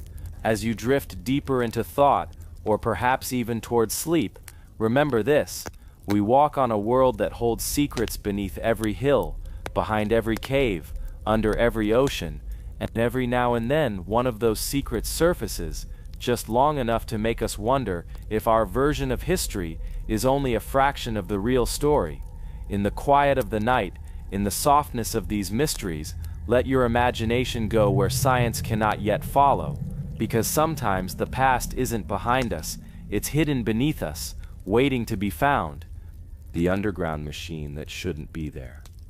There's a story, one that doesn't often make the front page of scientific journals. A story that emerged not from legend or rumor, but from deep beneath the Earth's surface. Not in a cave or tomb, but from inside solid rock, untouched by humans for tens of millions of years. What was found has puzzled researchers, sparked wild theories, and quietly faded into the background of archaeology's most unexplainable mysteries. It happened in 1938. A small coal mine in the Ukrainian region of Donetsk was operating as usual. The workers were digging, extracting coal as they had for years. The environment was noisy, hot, and uneventful. But then something caught their attention. Embedded in one of the coal seams, buried within rock estimated to be about 300 million years old, was something that didn't belong there, a metallic object. Not just a lump of ore or a random piece of mineral, but something shaped, something geometric, something that looked manufactured. The workers stopped what they were doing. They examined it, and what they saw left them speechless. A cylinder, not massive, not heavy, but unmistakably artificial. Its surface was smooth, and the ends were perfectly circular, and it wasn't alone. As they continued to examine the surrounding rock, they discovered more. Several of these metallic cylinders embedded deep within the coal. This coal seam had formed during the Carboniferous period, long before humans existed, long before dinosaurs even walked the earth. So the question was immediate and obvious. How did these metal objects get inside 300-million-year-old rock? Now it's easy to dismiss a story like this. People assume it was a mistake, misdated, misidentified, misunderstood. But that's not what the initial investigations found. Local scientists took samples. They analyzed the metal. It was an aluminum-magnesium alloy, something commonly used in modern aerospace manufacturing. But this was 1938. There were no aircraft factories near Donetsk. There was no reason and no explanation for how a metal of that type could have been found inside coal. The composition was unusual, almost too clean. Pure aluminum doesn't occur naturally in metallic form. It has to be extracted and processed, typically through advanced electrochemical methods. But that technology didn't exist hundreds of years ago, let alone hundreds of millions of years ago. So what could explain this? Some theorists jumped to conclusions. They suggested the object was part of an ancient machine, maybe something left behind by a pre-human civilization, or even an extraterrestrial probe that crashed and became entombed in layers of sediment over time. Others argued it might be a natural formation that only appeared artificial, but there was a problem with that. Nature doesn't build cylinders with identical dimensions. Nature doesn't forge alloys in perfect geometric shapes.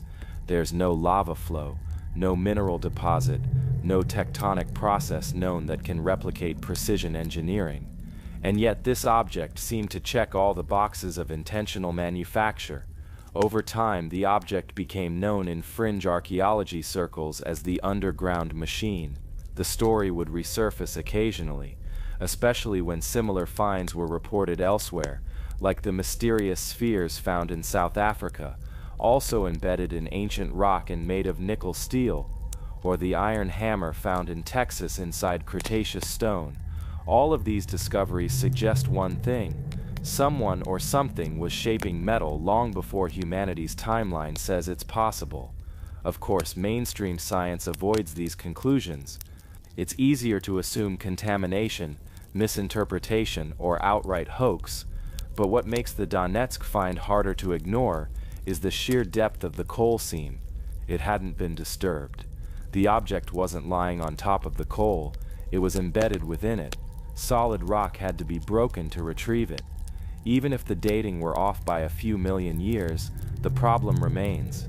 The idea of machines, metalworking, or even complex tools existing before humans challenges everything we think we know. And here's where it gets stranger. According to workers at the mine, the metallic cylinders weren't just scattered randomly. They seemed to follow a pattern, a layout, as if they had once been part of a larger structure. Some described them as nozzles or spindles, terms that make no sense in the context of natural geology. But could this be a clue? Could these objects be remnants of a buried mechanism? Some speculate they were parts of a drilling device, long forgotten and petrified by time. Others think they were components of a flying machine, one that crashed, was buried, and fossilized before the first mammals even existed. There's no conclusive evidence, no blueprint, no name etched on the surface to tell us what we're really looking at. But that lack of information only deepens the mystery, because if it's not natural, and it's not recent, then it must come from a part of our history that we've never recorded. Now imagine you're one of the miners. You're underground, surrounded by rock older than time. You hit something unexpected, not a fossil, not a bone, but metal. something smooth and curved and impossibly out of place. You pull it out, you turn it over in your hands. You know what coal is, you know it forms over ages, and yet this object feels like it was made yesterday. Would you feel curious? Would you feel afraid?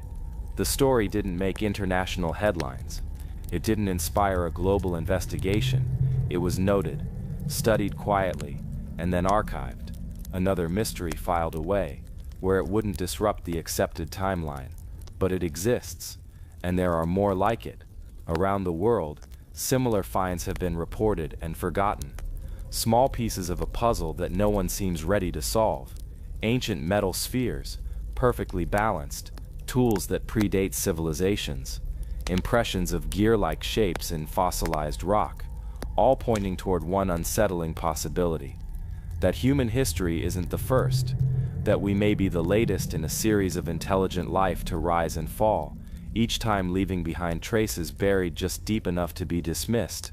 Or perhaps that we're not alone in shaping the Earth's past. So tonight, as you lie back and listen, let this mystery settle in your thoughts. Somewhere beneath your feet, miles down, under stone formed before the first bird took flight, there may be machines, forgotten artifacts, evidence of intelligence older than memory. And the deeper we dig, the more likely we are to find something we were never supposed to know. The compass that points to nowhere. Sometimes it's the smallest artifacts that carry the deepest mysteries. Not giant temples, not crumbling cities, but a handheld object. Something once tucked into a traveler's cloak, forgotten for centuries, quietly waiting for someone to notice it, didn't behave like anything else. The artifact in question was found in 1912, buried beneath the soft soil of a windswept hill in central China.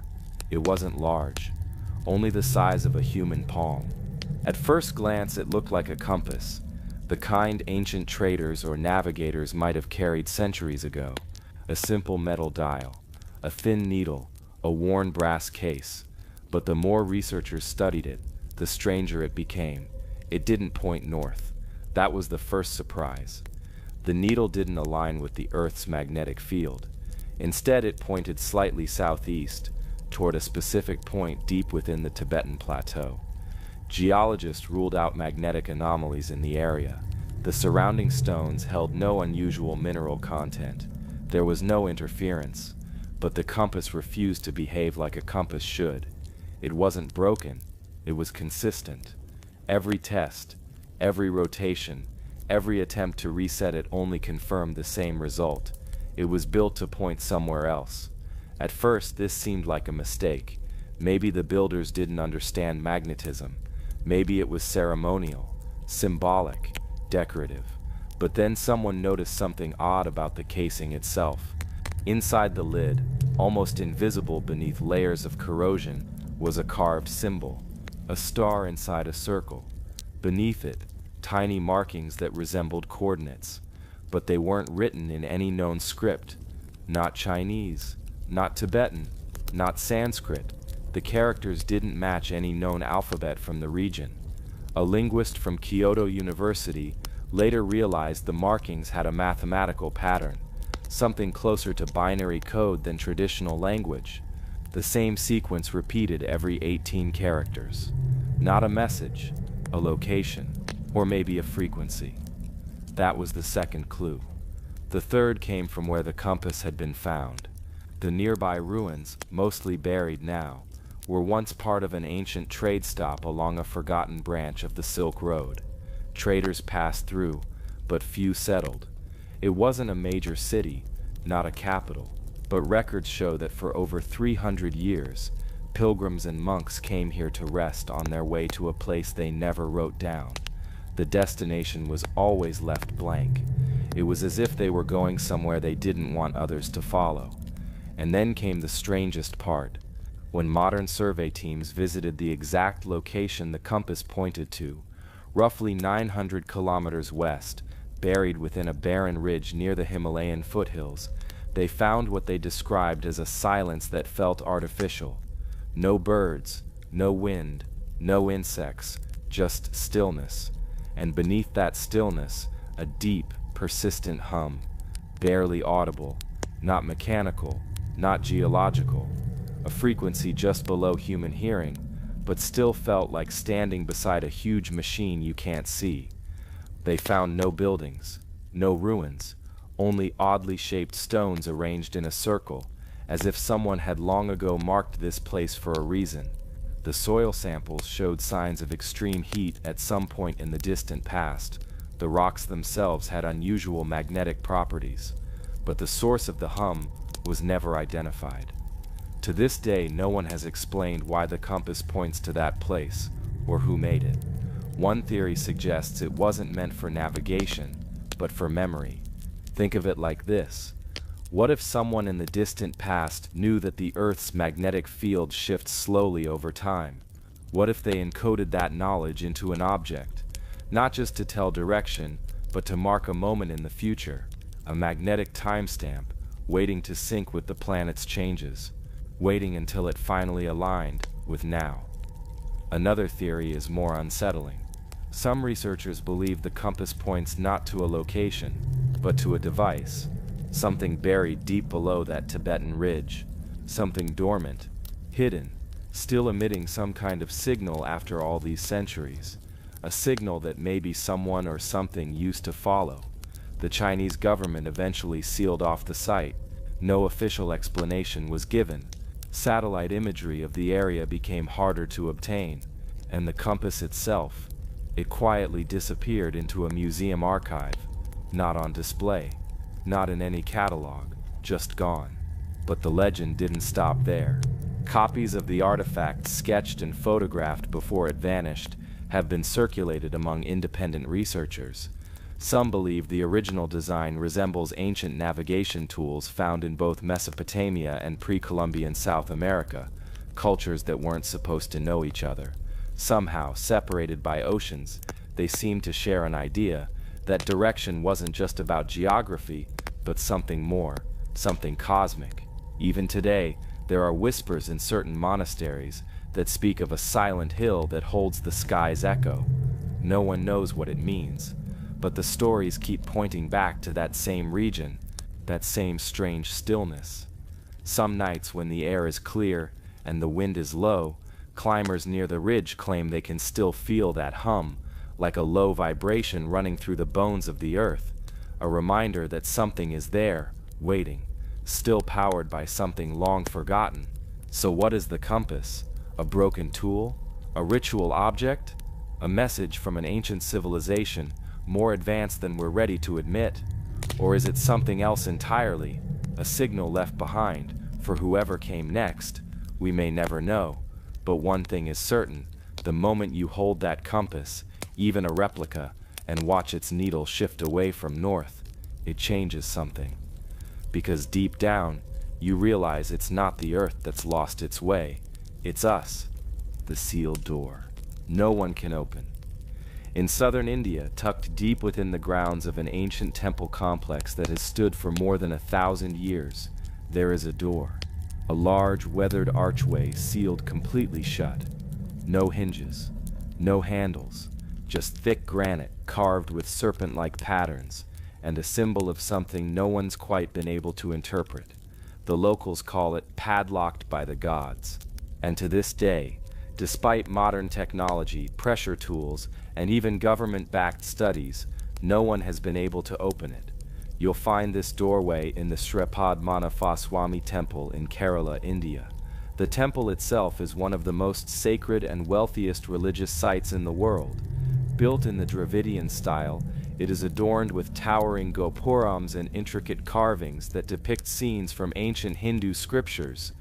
But beneath the gold-covered shrines and long stone corridors lies something far more mysterious. 6 underground chambers, hidden behind iron gates and sealed archways. Most of them were opened in 2011 during a legal battle between the temple trust and the state. When researchers and officials stepped inside, what they found changed everything. Vaults stacked with gold coins from every known era, ornate jewelry, weapons, statues made of solid gold, diamonds larger than any museum had ever displayed. The total worth was so vast it couldn't be calculated. Some estimates put it over $20 billion, a treasure untouched for centuries, hidden just beneath the feet of passing worshippers. But one vault remains sealed, Vault B. No key, no opening mechanism, just a large granite door seemingly fused to the surrounding structure. According to local priests, the door is protected by a powerful Naga bandam, an ancient ritual said to bind the vault through sound-based vibrations, chants, and energy fields. And once sealed in this way, the door can only be opened by the same specific frequency from which it was closed. The catch? No one knows what that frequency is. When a court ordered Vault B to be opened in 2011, temple authorities pushed back strongly, not because they were trying to hide wealth, they said, but because they believed opening the door would bring immense misfortune. Priests referenced old palm leaf manuscripts that warned, "Only when the time is right and the voice of Garuda is heard, shall the serpent unlock." That wasn't poetry, that was instruction. So experts tried other methods. Ground-penetrating radar showed that behind the door was a large open space, possibly another vault, maybe even a staircase.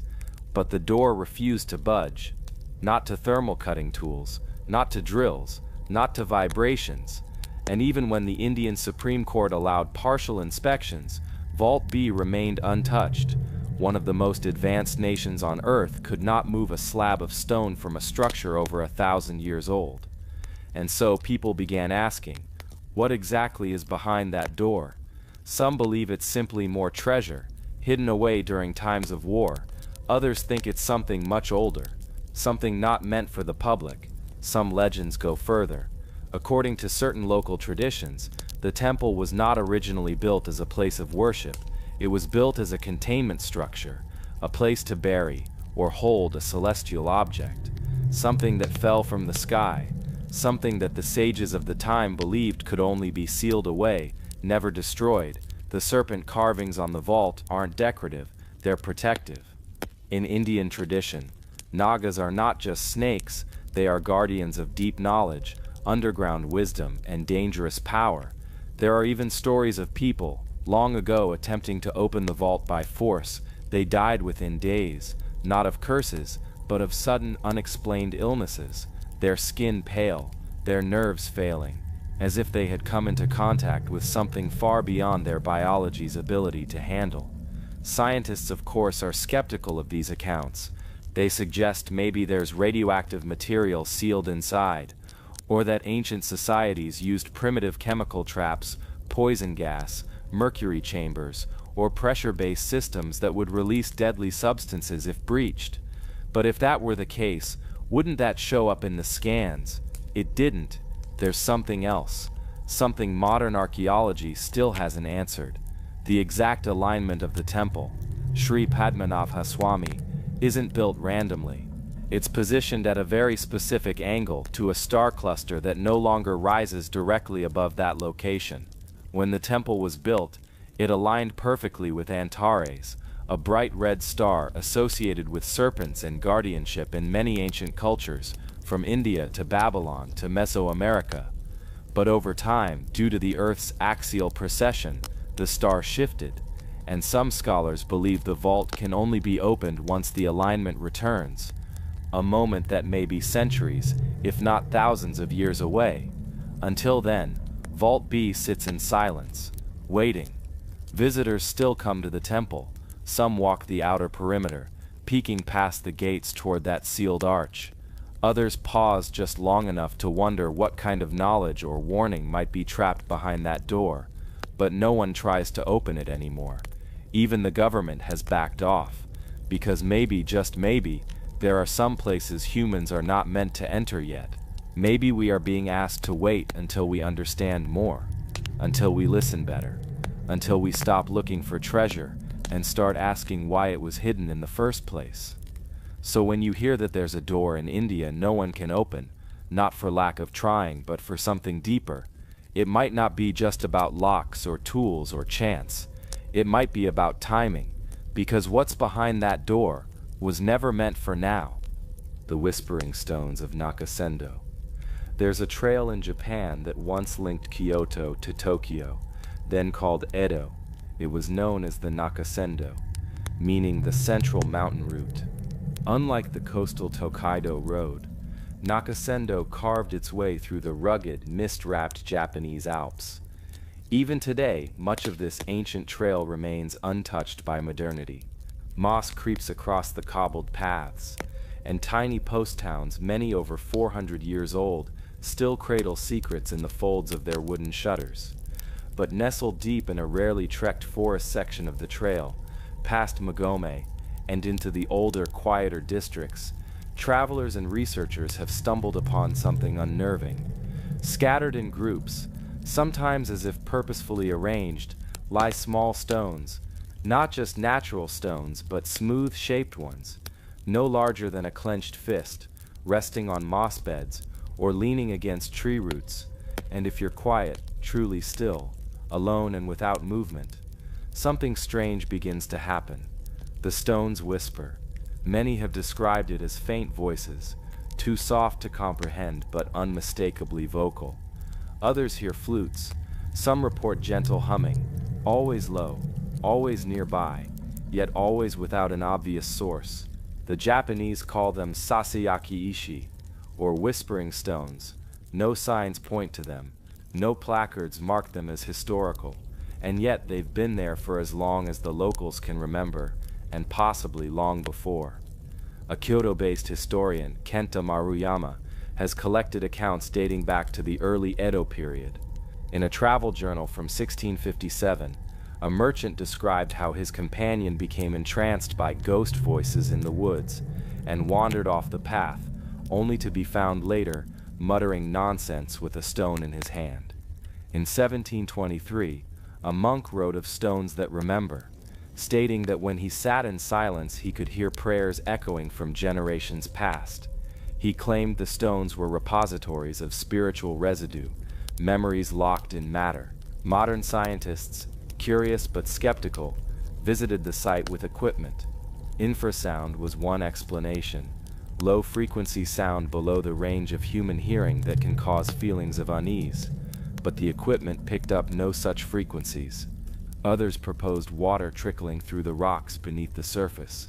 Again, nothing consistent, and the stones whispered even on dry days.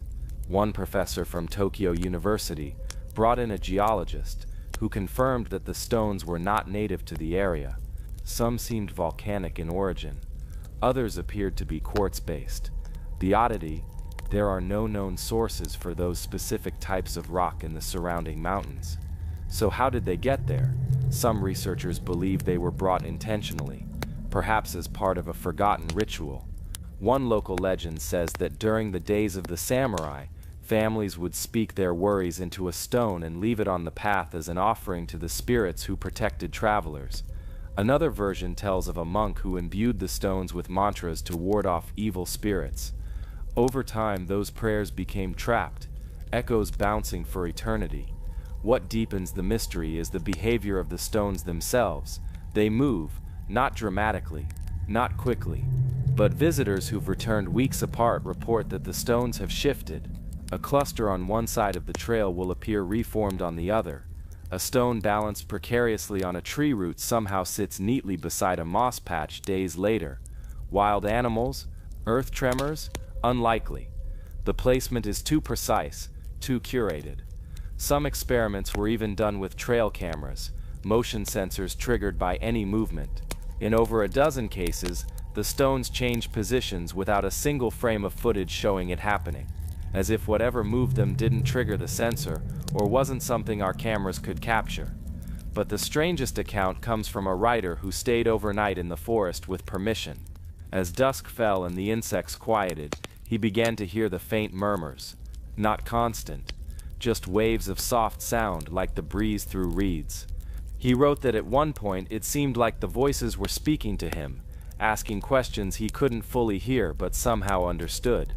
The next morning, he found a stone placed just outside his tent, with a small line etched into it, a curved mark like a smile. He took it home, intending to study it. But over the next few weeks, he claimed his dreams were filled with voices, some urgent, some calming. He eventually returned the stone to the path, stating, It didn't belong with me. It had a message I wasn't ready for. No official archaeological excavation has been done. The area is considered sacred by locals, and digging is forbidden. Even drones are discouraged. The whispers are not seen as a danger, but a reminder, a humbling echo of something old, something watching. Could these stones be part of an ancient spiritual system?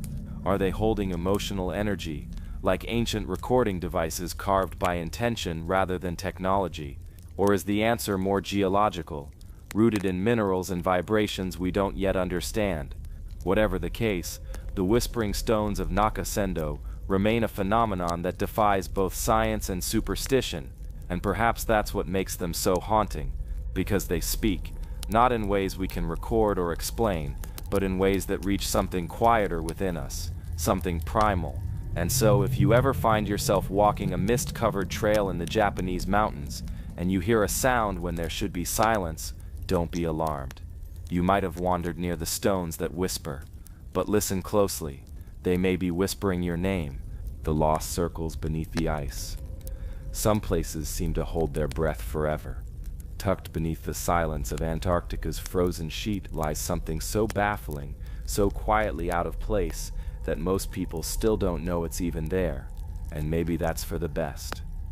It all started in 2012, when a group of geophysicists conducting satellite thermal scans noticed strange patterns, perfect circular formations deep under the ice. These weren't surface marks caused by melting or snow shifts. No, these patterns were far below, beneath hundreds of meters of solid, ancient ice, and they were symmetrical, circular, repeating, as if someone or something had built structures far below, long before Antarctica froze over. At first, the circles were brushed off as natural formations, maybe glacial pressure or ancient lava tubes that had collapsed in rings, but the more they scanned, the clearer the images became. Some of the circles measured over 300 meters wide, and they weren't random. They appeared in geometric arrangements, like a grid. And that's when things got strange.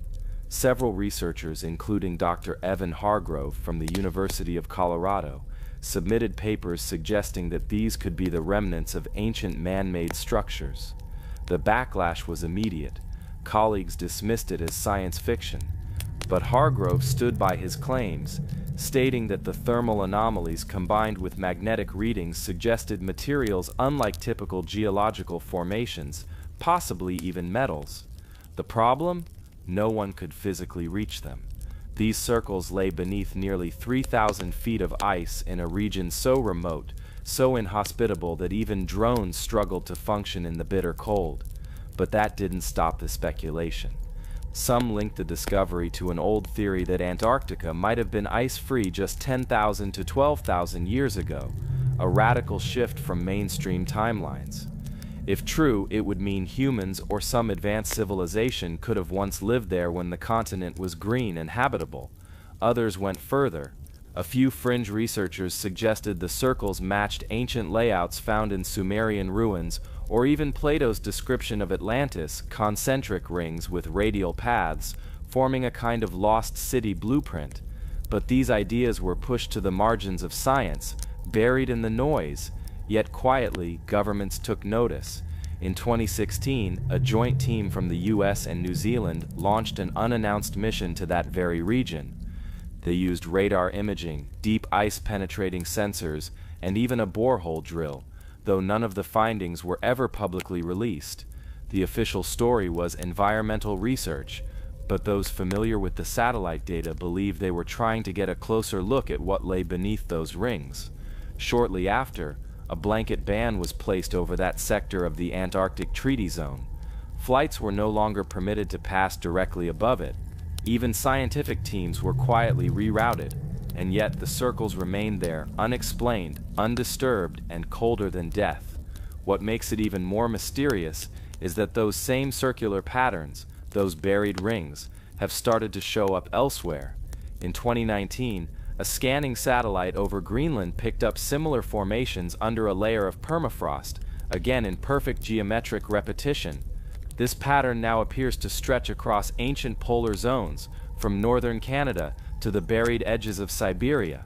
It's as if some forgotten global pattern was etched into the earth and then frozen in place by time itself. We're not talking about ancient civilizations building stone monuments here. We're talking about the possibility that entire infrastructures, massive circular complexes, existed long before our current understanding of human history even begins. And no one knows who built them or why. Some speculate these were energy structures designed to harness geothermal or electromagnetic forces. Others say they were massive gathering centers or even vaults built to survive some ancient cataclysm that wiped them out. But here's what chills researchers most. In certain satellite scans, just faint enough to question but clear enough to notice, some of the circles appear to glow, not in a dramatic movie-style way, but subtly, faintly, emitting heat signatures not consistent with surrounding ice, like something beneath them is still faintly active, still running, still waiting. The scientific community remains silent on it. Most dismiss the idea before it's even finished being asked. Pareidolia, they say, the human brain seeing patterns where none exist. Glacial deformation or thermal reflection artifacts. They throw words at it, but the shapes remain, so do the whispers. There are no excavation plans, no missions announced, just an old continent buried in silence, and beneath that silence, perfect circles that no natural process can fully explain. It's possible they'll melt away before we ever get close enough to understand them. Or maybe they were never meant to be uncovered. Maybe the ice was always their protector, or their lock. But if the ice ever does give way, and those circles are found to be more than just formations, we may be forced to rewrite everything, not just about human history, but about Earth itself, who walked it before us, what they knew, what they left behind. Until then, the circles wait, and the ice holds its breath. The forbidden tomb sealed by sound. There's a tomb deep in the sands of Central Asia that no one has entered in over 2,000 years, not because it's hidden, not because it's buried, but because it was designed intentionally to never be opened. Archaeologists found it by accident in the Taklamakan Desert, an ancient Silk Road corridor, now almost entirely swallowed by dunes. The area is remote, desolate, and so dry that bodies buried there centuries ago often emerge naturally mummified. But what drew attention wasn't a body, it was a stone chamber, perfectly square, sealed from all sides with no visible doors. At first glance it didn't even look like a tomb, more like a geometric artifact left in the middle of nowhere. But ground scans revealed something strange, a cavity inside roughly the size of a large room, and in the very center of that room, an object unidentified, perfectly spherical, and highly reflective. Even stranger were the sound pattern. When wind moved across the surface of the tomb, low-frequency hums vibrated through the ground. At first it was dismissed as wind noise, but the hums formed patterns, repeating tones that scientists began to measure in exact frequencies. It was as if the tomb responded to the wind in a precise, almost mechanical way. When researchers tried to drill into the outer stone, their equipment malfunctioned, not jammed or overheated, just stopped. The resonance from the tools caused feedback loops in their electronics. One engineer claimed his digital watch reset itself to 0 the moment he got within 3 meters of the wall. So they tried another approach, ultrasonic imaging. The scans showed that the entire tomb chamber was suspended, floating within a kind of stone casing, connected by a network of what appeared to be tension joints, almost like the whole structure had been tuned, like a massive instrument. If disturbed, the chamber might collapse in on itself, or emit a frequency strong enough to destroy anything nearby. One linguist who analyzed the layout noticed something familiar. The internal layout of the tomb mimicked an ancient Sogdian character for silence, a shape only found in manuscripts used for ceremonial rituals. These manuscripts were not about prayer, but containment, controlling something, or someone. Some began to speculate that the chamber was never a burial site, that it wasn't built to honor the dead, but to trap them, not in a spiritual sense, but through vibration. The sound waves inside the tomb might have been designed to suppress something. The spherical object inside might be the key or the lock, but the inscriptions on the outer stone, barely legible due to erosion, translate loosely to one phrase, repeated 3 times: "Do not break the silence." When news of the tomb reached global circles, several private groups expressed interest in funding an excavation, but the government sealed off the site in 2009. Since then, no new images or data have been released. The official reason? Risk of structural collapse. But those who worked on the site remember other details. One worker claimed that when he pressed his ear against the tomb at night, he heard what sounded like breathing, not wind, but deep, slow exhales from inside. Another described how birds avoided the area completely, not a single feather within a kilometer radius. In 2015, a French researcher tried to recreate the resonance frequencies recorded at the site using a sound chamber in Lyon. What happened next was subtle but disturbing. All the cameras monitoring the chamber failed, not broke, just stopped recording. The files were wiped clean. And afterward, the team, 4 researchers in total, reported persistent headaches, vivid dreams, and feelings of being followed. The experiment was never repeated. To this day, the tomb remains unentered. Not for lack of interest, but because everyone who gets close enough seems to walk away with the same conclusion. Some doors weren't meant to open. Some structures were never built for the living. And some silences are not the absence of sound, but the sound itself, waiting patiently to be broken. So the tomb remains sealed, resting in the dunes, vibrating softly in the wind, as if humming a song that no one dares to finish. The road beneath the ice. There is a place where the earth holds its breath, a forgotten path buried not in sand or stone, but sealed beneath miles of ancient ice. Not many know about it. Fewer still believe it exists. But for the small group of scientists who uncovered the clues, it changed everything we thought we knew about the ancient world. It begins in Greenland. In 2018, a glaciologist working near the Hiawatha Glacier detected an anomaly below the surface, something far too structured to be natural. At first, they believed it was an asteroid impact crater, possibly one of the largest ever recorded. But the more data they gathered, the more confusing it became. Radar scans showed not a single point of impact, but a series of lines, perfectly straight, too perfect. It looked like a road, beneath nearly a mile of ice. Experts from Denmark and Germany joined the investigation. They used ground-penetrating radar to map out the area in higher detail. What they found made them pause. The lines didn't just run parallel, they intersected, forming a grid, a system. They'd found what looked like a buried network of roads, shaped very much like the layout of an ancient city. Only, there's no record of any civilization in Greenland at that time. The ice sheet is at least 12,000 years old, which would mean whatever is down there, if it's real, would predate the Egyptian pyramids, Stonehenge, and even Göbekli Tepe. That doesn't make sense, at least not in our current version of history. One of the scientists proposed a radical theory. What if Greenland wasn't always frozen?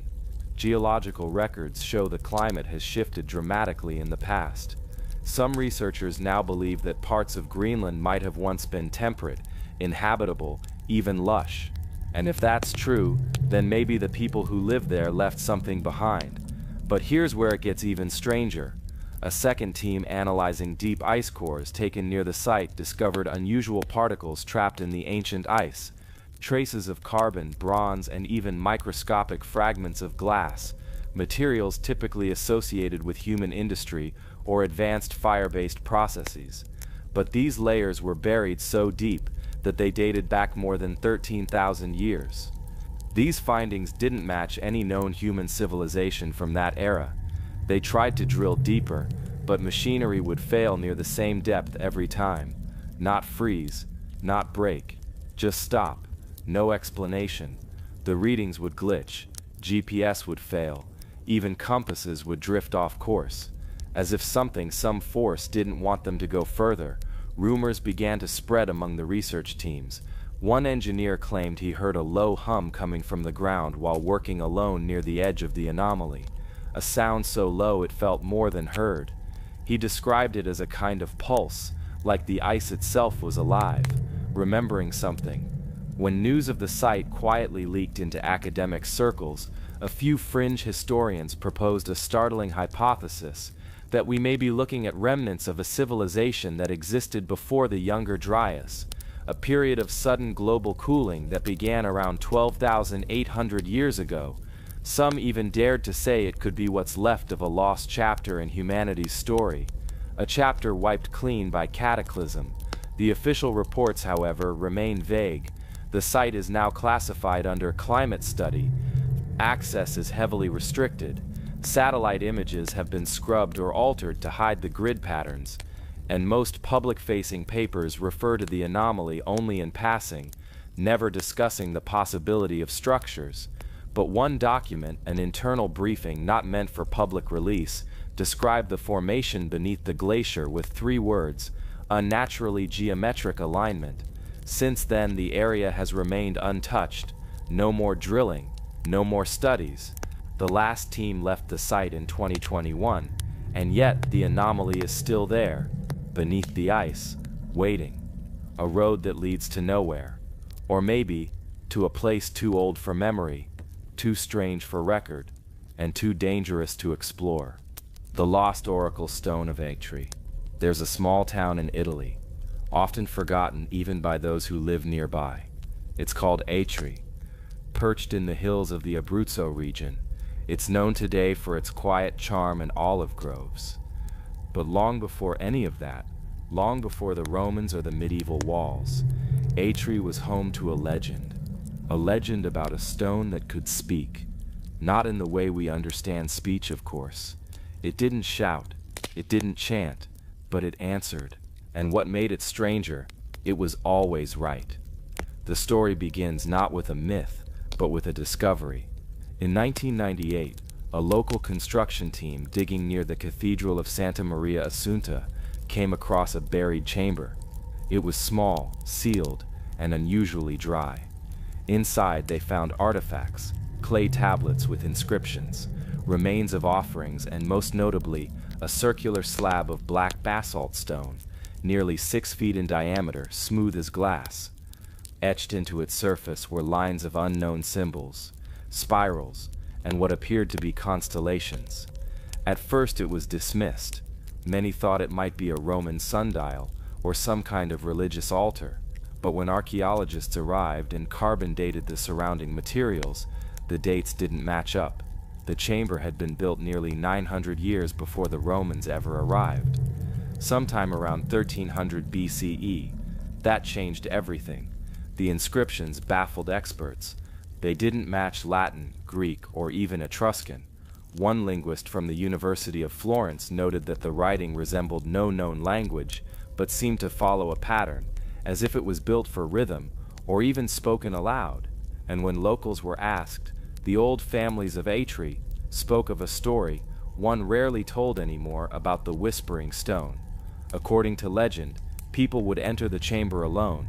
They would sit across from the stone, place both palms flat on its surface, and ask a question, always a yes or no question, and somehow they would leave knowing the answer.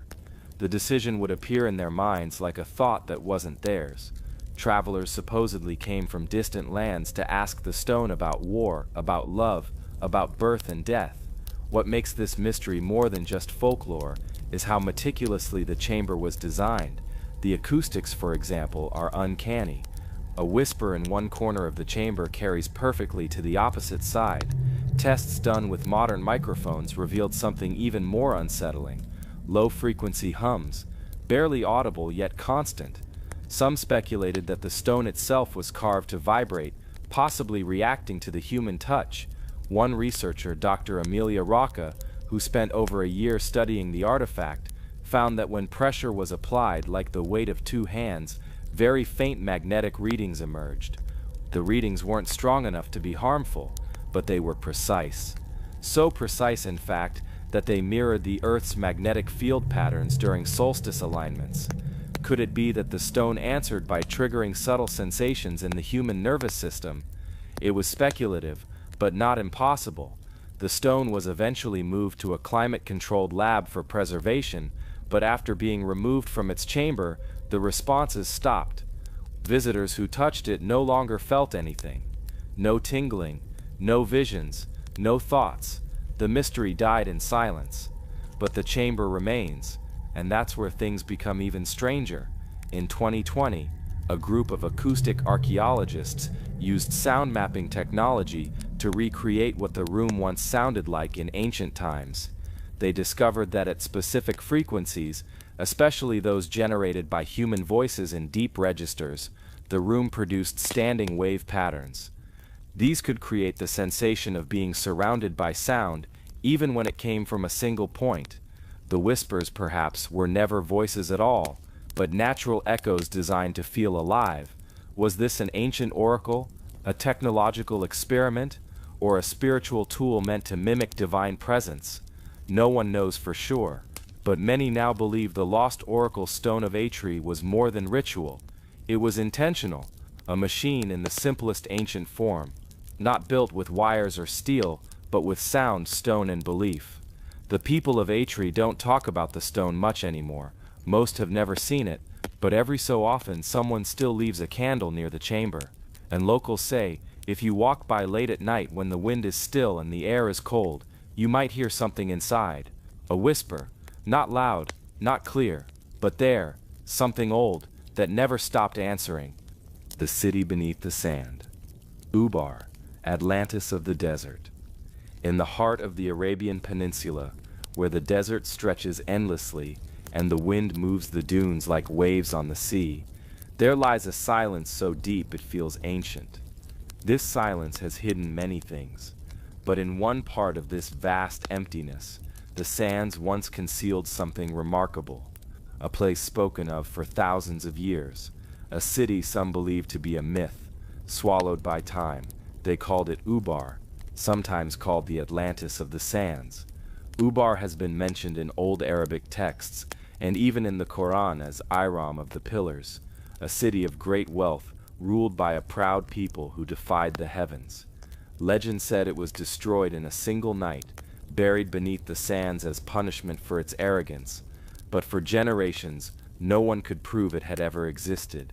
There were no ruins, no broken walls, no scattered relics, just desert. Then, in the early 1990s, something shifted, literally. A team of researchers using satellite imaging, part of a NASA project at the time, noticed old caravan trails converging in a remote part of Oman. These were ancient trade routes used for transporting frankincense, a precious resin once worth more than gold. The lines in the desert pointed to a central hub, a crossroads long buried. A dig was launched, cautiously, with low expectations, but what they found stunned the world. Beneath layers of sand and collapsed terrain, the expedition unearthed foundations, pottery, tools, and signs of complex irrigation systems. Stone pillars lay cracked and half buried. These were not the remains of a temporary camp or a scattered village. This had once been a thriving city, designed to last. They named the site Shisr, but many still called it Ubar. Whether this was truly the mythical city, or just one of its outposts, remains debated, but what mattered more was this. The story wasn't fiction. Geologists studying the area discovered something even more mysterious. The entire city had been built on a massive limestone cavern. Over centuries, this underground chamber slowly weakened. One night it collapsed. Just like that, the ground gave way. Buildings, streets, people swallowed by the earth. The collapse created a sinkhole so large it reshaped the landscape, and over time the desert winds buried what remained. There was no war, no fire, just nature reclaiming what was built atop fragile ground. But the mystery doesn't end with geology. Artifacts found at the site included incense burners, trade beads from as far away as India, and ceramics with strange markings that don't match any known script. Some of these items predate any organized city building in that region by centuries. That led some to suggest that Ubar may have risen and fallen more than once, part of a much older cycle of desert civilizations long forgotten. There are also oral traditions, still told by Bedouin elders, of a time when the ground hummed beneath the city. They say the earth beneath Ubar wasn't stable, that it sang in a low tone at night, a sign perhaps of the cavern shifting below, or just a tale passed down for so long that no one remembers the line between story and memory. Some researchers believe Ubar was never just one city. It might have been a network, a system of trade hubs that rose and fell with the shifting sands. Others insist it was real, physical, and final, that the site uncovered near Shisar is only a part of something much larger, still buried somewhere deeper in the desert. And there's one final twist. A few years after the initial excavation, an unusually shaped artifact was found just outside the collapse zone. It was made of stone, polished smooth, but shaped like a small tower with symbols etched in spirals around its base. Its purpose is unknown. Some believe it was ceremonial, while others think it was a warning, a monument meant to mark unstable ground. Whatever it is, it's now locked away in a museum, unclassified. As you lie back and think of this ancient desert, imagine walking across endless dunes under a sky full of stars and suddenly realizing the ground beneath you is not what it seems, that the stillness hides something vast, something ancient, maybe the bones of a city, maybe the breath of legends, maybe both. Ubar reminds us that even in the most forgotten corners of the earth, there are stories waiting quietly just beneath the surface. And when we finally uncover them, they often whisper the same thing, that we've never really understood the past. Not completely. Not yet. The giant stairway beneath the Irish Sea. There's something curious stretching beneath the surface of the ocean, between the coastlines of Ireland and Scotland. Beneath the crashing waves and swirling mist, something ancient lies embedded in the bedrock, something massive, geometric, and unexplainable. They call it the Giant's Causeway. At first glance, it looks like nature's strange artwork. Over 40,000 interlocking stone columns, mostly hexagonal, stand shoulder to shoulder, stretching like broken piano keys along the northern coast of Ireland. Some columns reach 12 meters high, while others sink below the sea, vanishing into the depths. Geologists will tell you this was caused by a volcanic eruption some 50 to 60 million years ago. The lava cooled rapidly, they say, creating the perfect fractures and shapes. It's a clean, acceptable answer. But it doesn't explain everything. Because here's where the mystery deepens. Beneath the waves, recent sonar scans and underwater photography have shown that the strange hexagonal stones don't end at the shore. They continue under the sea, forming a submerged path that appears to lead directly to the coast of Scotland, where a matching formation exists, known as Fingal's Cave. It's as if someone or something intentionally built a walkway across the Irish Sea. For centuries, locals have told a different story, a story too persistent, too specific to dismiss. According to Irish folklore, a giant named Fionn mac Cumhaill built the causeway with his bare hands. He wanted to cross the sea and challenge a rival giant in Scotland. So he began laying stones across the water, one by one, creating a bridge of solid rock. When you walk on it today, the scale of it feels off, too symmetrical, too precise. It doesn't feel like a fluke of nature. It feels deliberate. The shapes aren't just hexagonal. Some are octagonal. Some are curved. Some even seem polished, almost machine-like. Archaeologists have tried to study the underwater extensions, but the sea is rough, the visibility low, and the terrain hostile. Still, divers have confirmed that the stone pattern continues along the seafloor for hundreds of meters. How far it truly goes remains unknown. But here's the question that still lingers like the fog off the coast. If this is just a natural phenomenon, why does it appear only here? There are other basalt formations around the world, yes, but nowhere else do they form such a perfect navigable stairway between two lands. Nowhere else do they align so neatly with folklore that predates modern science by centuries. Some fringe researchers believe this was once an ancient land bridge, a pathway used by early humans before the sea levels rose. Others take it further, claiming it's a remnant of a lost civilization, perhaps one that mastered stonework in ways we still can't replicate. And then there are those who whisper that it wasn't made for us at all, that long before humans, something else may have walked between those cliffs. Even now, as tourists tread carefully over the strange geometric pillars, they feel something, a quietness, a tension, as if the stones are keeping a secret too big to speak aloud. The sea has swallowed most of it, but what remains, what we can still touch, defies reason. So was it nature, myth, or a monument built by forgotten hands? No one knows. But the next time you stand there, surrounded by the echo of waves and stone beneath your feet, look to the horizon where the path disappears into the sea, and wonder what lies at the other end, the ancient machinery buried beneath the mountains. There's a remote ridge in Central Asia where hikers sometimes report strange metallic echoes underfoot. When the wind dies down and the mountains fall silent, there are spots where the ground makes a hollow sound, like there's something beneath the earth that shouldn't be there.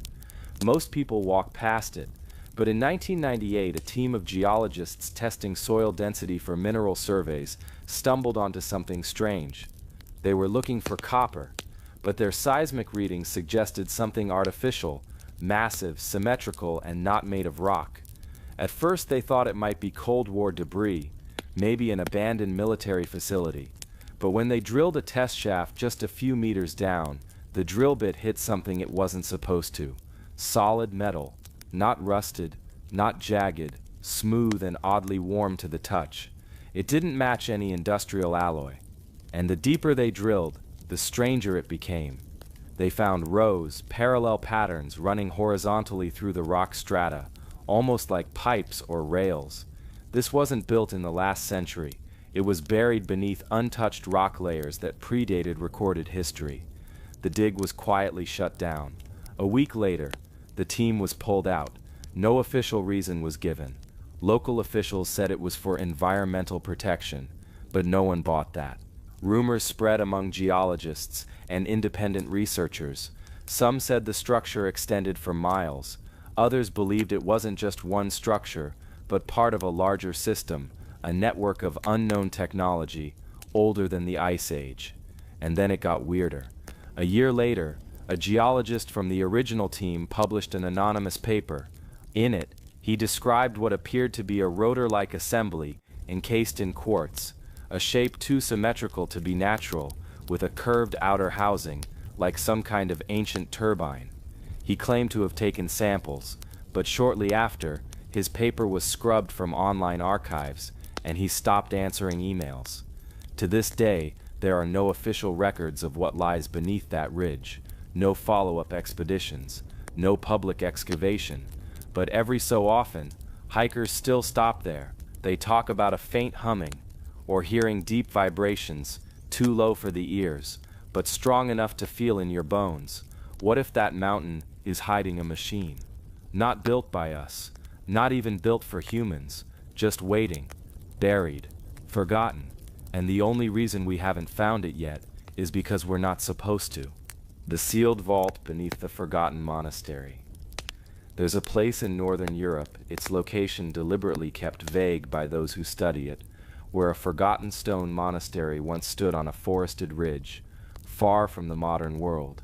Overgrown paths lead to the remnants of its weathered foundation, covered in moss and nearly devoured by the wild. But what lies beneath it has puzzled archaeologists for decades. The story begins in the mid-1990s, when a group of regional historians began surveying old religious sites using ground-penetrating radar. Most locations showed expected foundations, stone walls, cellars, even burial grounds. But when the team passed their instruments over the ruins of this monastery, they found something strange. Beneath the building, about 6 meters underground, was a large rectangular void. It wasn't just a basement. It was a perfectly sealed underground chamber, 40 feet long and untouched by time. There were no stairs, no known access points. The stone surrounding it had not been broken. It was as if someone had constructed this room, sealed it entirely, and left no way to return. At first, the team assumed it might be a crypt, perhaps the resting place of some long-forgotten religious figure. But the shape of the chamber, the material used, and the fact that it had no Christian markings made that explanation doubtful. There were no signs of tombs, sarcophagi, or even religious architecture. And the strange part, the monastery records, preserved in fragile ink on calfskin parchment, made no mention of any construction underground. It was as if the monks themselves never knew it was there, or they were forbidden to mention it. A few years later, a small team received a permit to excavate part of the ground. After months of careful digging and reinforcement, they finally reached the outer stone of the vault. The material wasn't what they expected. It wasn't the same granite found in the area. It was a dark, polished basalt, unnaturally smooth and cool to the touch, almost like obsidian, but far denser. The team drilled cautiously. No one wanted to destroy the integrity of the structure, but curiosity pushed them to create a small borehole through one side. When they inserted a fiber optic camera through the gap, they saw something none of them expected. Inside the chamber, it wasn't just empty space. There were shelves, carved directly into the walls, and on these shelves were dozens of sealed clay jars, all identical in size and shape. In the center of the room was a low pedestal, and on that pedestal, resting completely unguarded, was a thick stone tablet, covered in inscriptions that no one could immediately recognize. And then something stranger happened. When one of the researchers replayed the camera footage later that night, they noticed an odd flicker near the tablet. It wasn't a reflection or dust. This was different. It appeared for just 2 frames, like a shimmer or distortion in the air above the pedestal. The camera lens was thoroughly inspected. There was no damage, no moisture, no explanation. Speculation exploded. Some believed the vault was an early time capsule, a place where knowledge had been deliberately hidden during a time of upheaval, possibly the Black Death or earlier. Others thought it might be a pre-Christian archive, a remnant of some forgotten society that knew it had to disappear. But none of those theories explained the shimmering anomaly. When they tried to open one of the sealed clay jars, the team encountered a second mystery. Each jar was pressurized, strange for ancient pottery. Breaking one required careful depressurization, like opening a container made in a modern lab. Inside, they didn't find scrolls or ash. Instead, the first jar contained finely ground metallic dust. Not gold, not silver, something with properties not fully identified.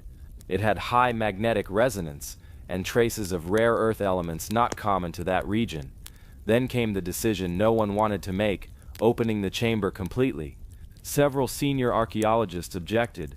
They believed the chamber had been sealed for a reason. Others argued that this was the find of the century. In the end, the dig was halted indefinitely. No government officially claimed ownership. No museum stepped forward to take possession. And so the vault remains untouched, beneath the overgrowth of a forgotten hill, still holding its jars, its tablet, and whatever secret makes the air inside shimmer. No one can explain who built the vault, how they created such advanced containment techniques, or what the materials inside were meant for. Some believe it's evidence of knowledge far older than the monastery above it, older than Christianity itself. Others whisper that it's not just a vault, but a warning, and maybe that's why it's still sealed. The ivory map that shows lands no one remembers. In a small coastal village in southern Italy, tucked away in a family-run museum that barely gets visitors, there lies a strange artifact behind thick glass. It's not large, maybe the size of a dinner plate, and it's carved from a single slab of aged ivory, yellowed by time, cracked at the edges, and smoothed by years of handling. It looks like an ancient calendar at first glance. But upon closer inspection, it reveals something more puzzling, a detailed circular map of a world no one seems to recognize. The artifact was first recorded in 1902, found buried beneath the stone floor of a ruined watchtower overlooking the sea. The tower itself had collapsed centuries earlier, but its foundation revealed layers of occupation, Roman, Byzantine, and perhaps older. The ivory disc was found within a small bronze box, carefully wrapped in decaying linen. At first it was dismissed as an artist's fantasy, a decorative piece, maybe. But the carvings on the surface sparked questions. The map showed coastlines and mountain ranges, etched with stunning precision. There were no written labels, but there were strange geometric notations, grids, intersecting arcs, and what looked like rising sun positions marked on certain points of the map's curved lines. But what truly made it mysterious were the continents it displayed. Scholars noticed something unsettling. One of the landmasses resembled Antarctica, but without ice. Another resembled a northern extension of Africa, bulging out into the Atlantic, a feature that doesn't exist on modern maps. And there was an enormous island located in the middle of the Indian Ocean, where nothing but deep sea lies today. Multiple cartographers from different universities examined the disk. Some believed the map might be a mythological interpretation, a kind of symbolic representation of the world, similar to ancient Babylonian clay maps. Others weren't so sure. The geometry on the disk wasn't random. When overlaid digitally with modern global coordinates, the arcs aligned with known solar declinations, something ancient civilizations weren't thought to have fully mapped, especially not with this kind of global accuracy. The ivory itself was dated, not by carbon, but by isotopic decay within trace residues from a wooden fragment in the bronze box. The results suggested the artifact was at least 4,000 years old. That predates most formal world maps by more than 2,000 years. One specialist in ancient cartography quietly noted that the proportions of the landmasses on the disk seemed almost too accurate for something so old, especially the depiction of coastlines that wouldn't be visible if polar ice caps existed in their current form. It begged a simple, strange question. Was this map made by someone who saw the Earth differently, or during a time when it looked different altogether? There's an even deeper layer of intrigue. In one of the curved sections on the lower quadrant of the disk, there's a cluster of small dots, 5 in total, arranged like a constellation. When overlaid on modern satellite data, those dots eerily match the peaks of 5 now submerged mountaintops deep in the South Pacific. These peaks, part of a buried ridge, are believed to have been above sea level over 10,000 years ago. That discovery has led some to wonder, could this ivory disk be a memory from before the end of the last ice age? A quiet theory has emerged among a few researchers. What if this map isn't based on myth at all?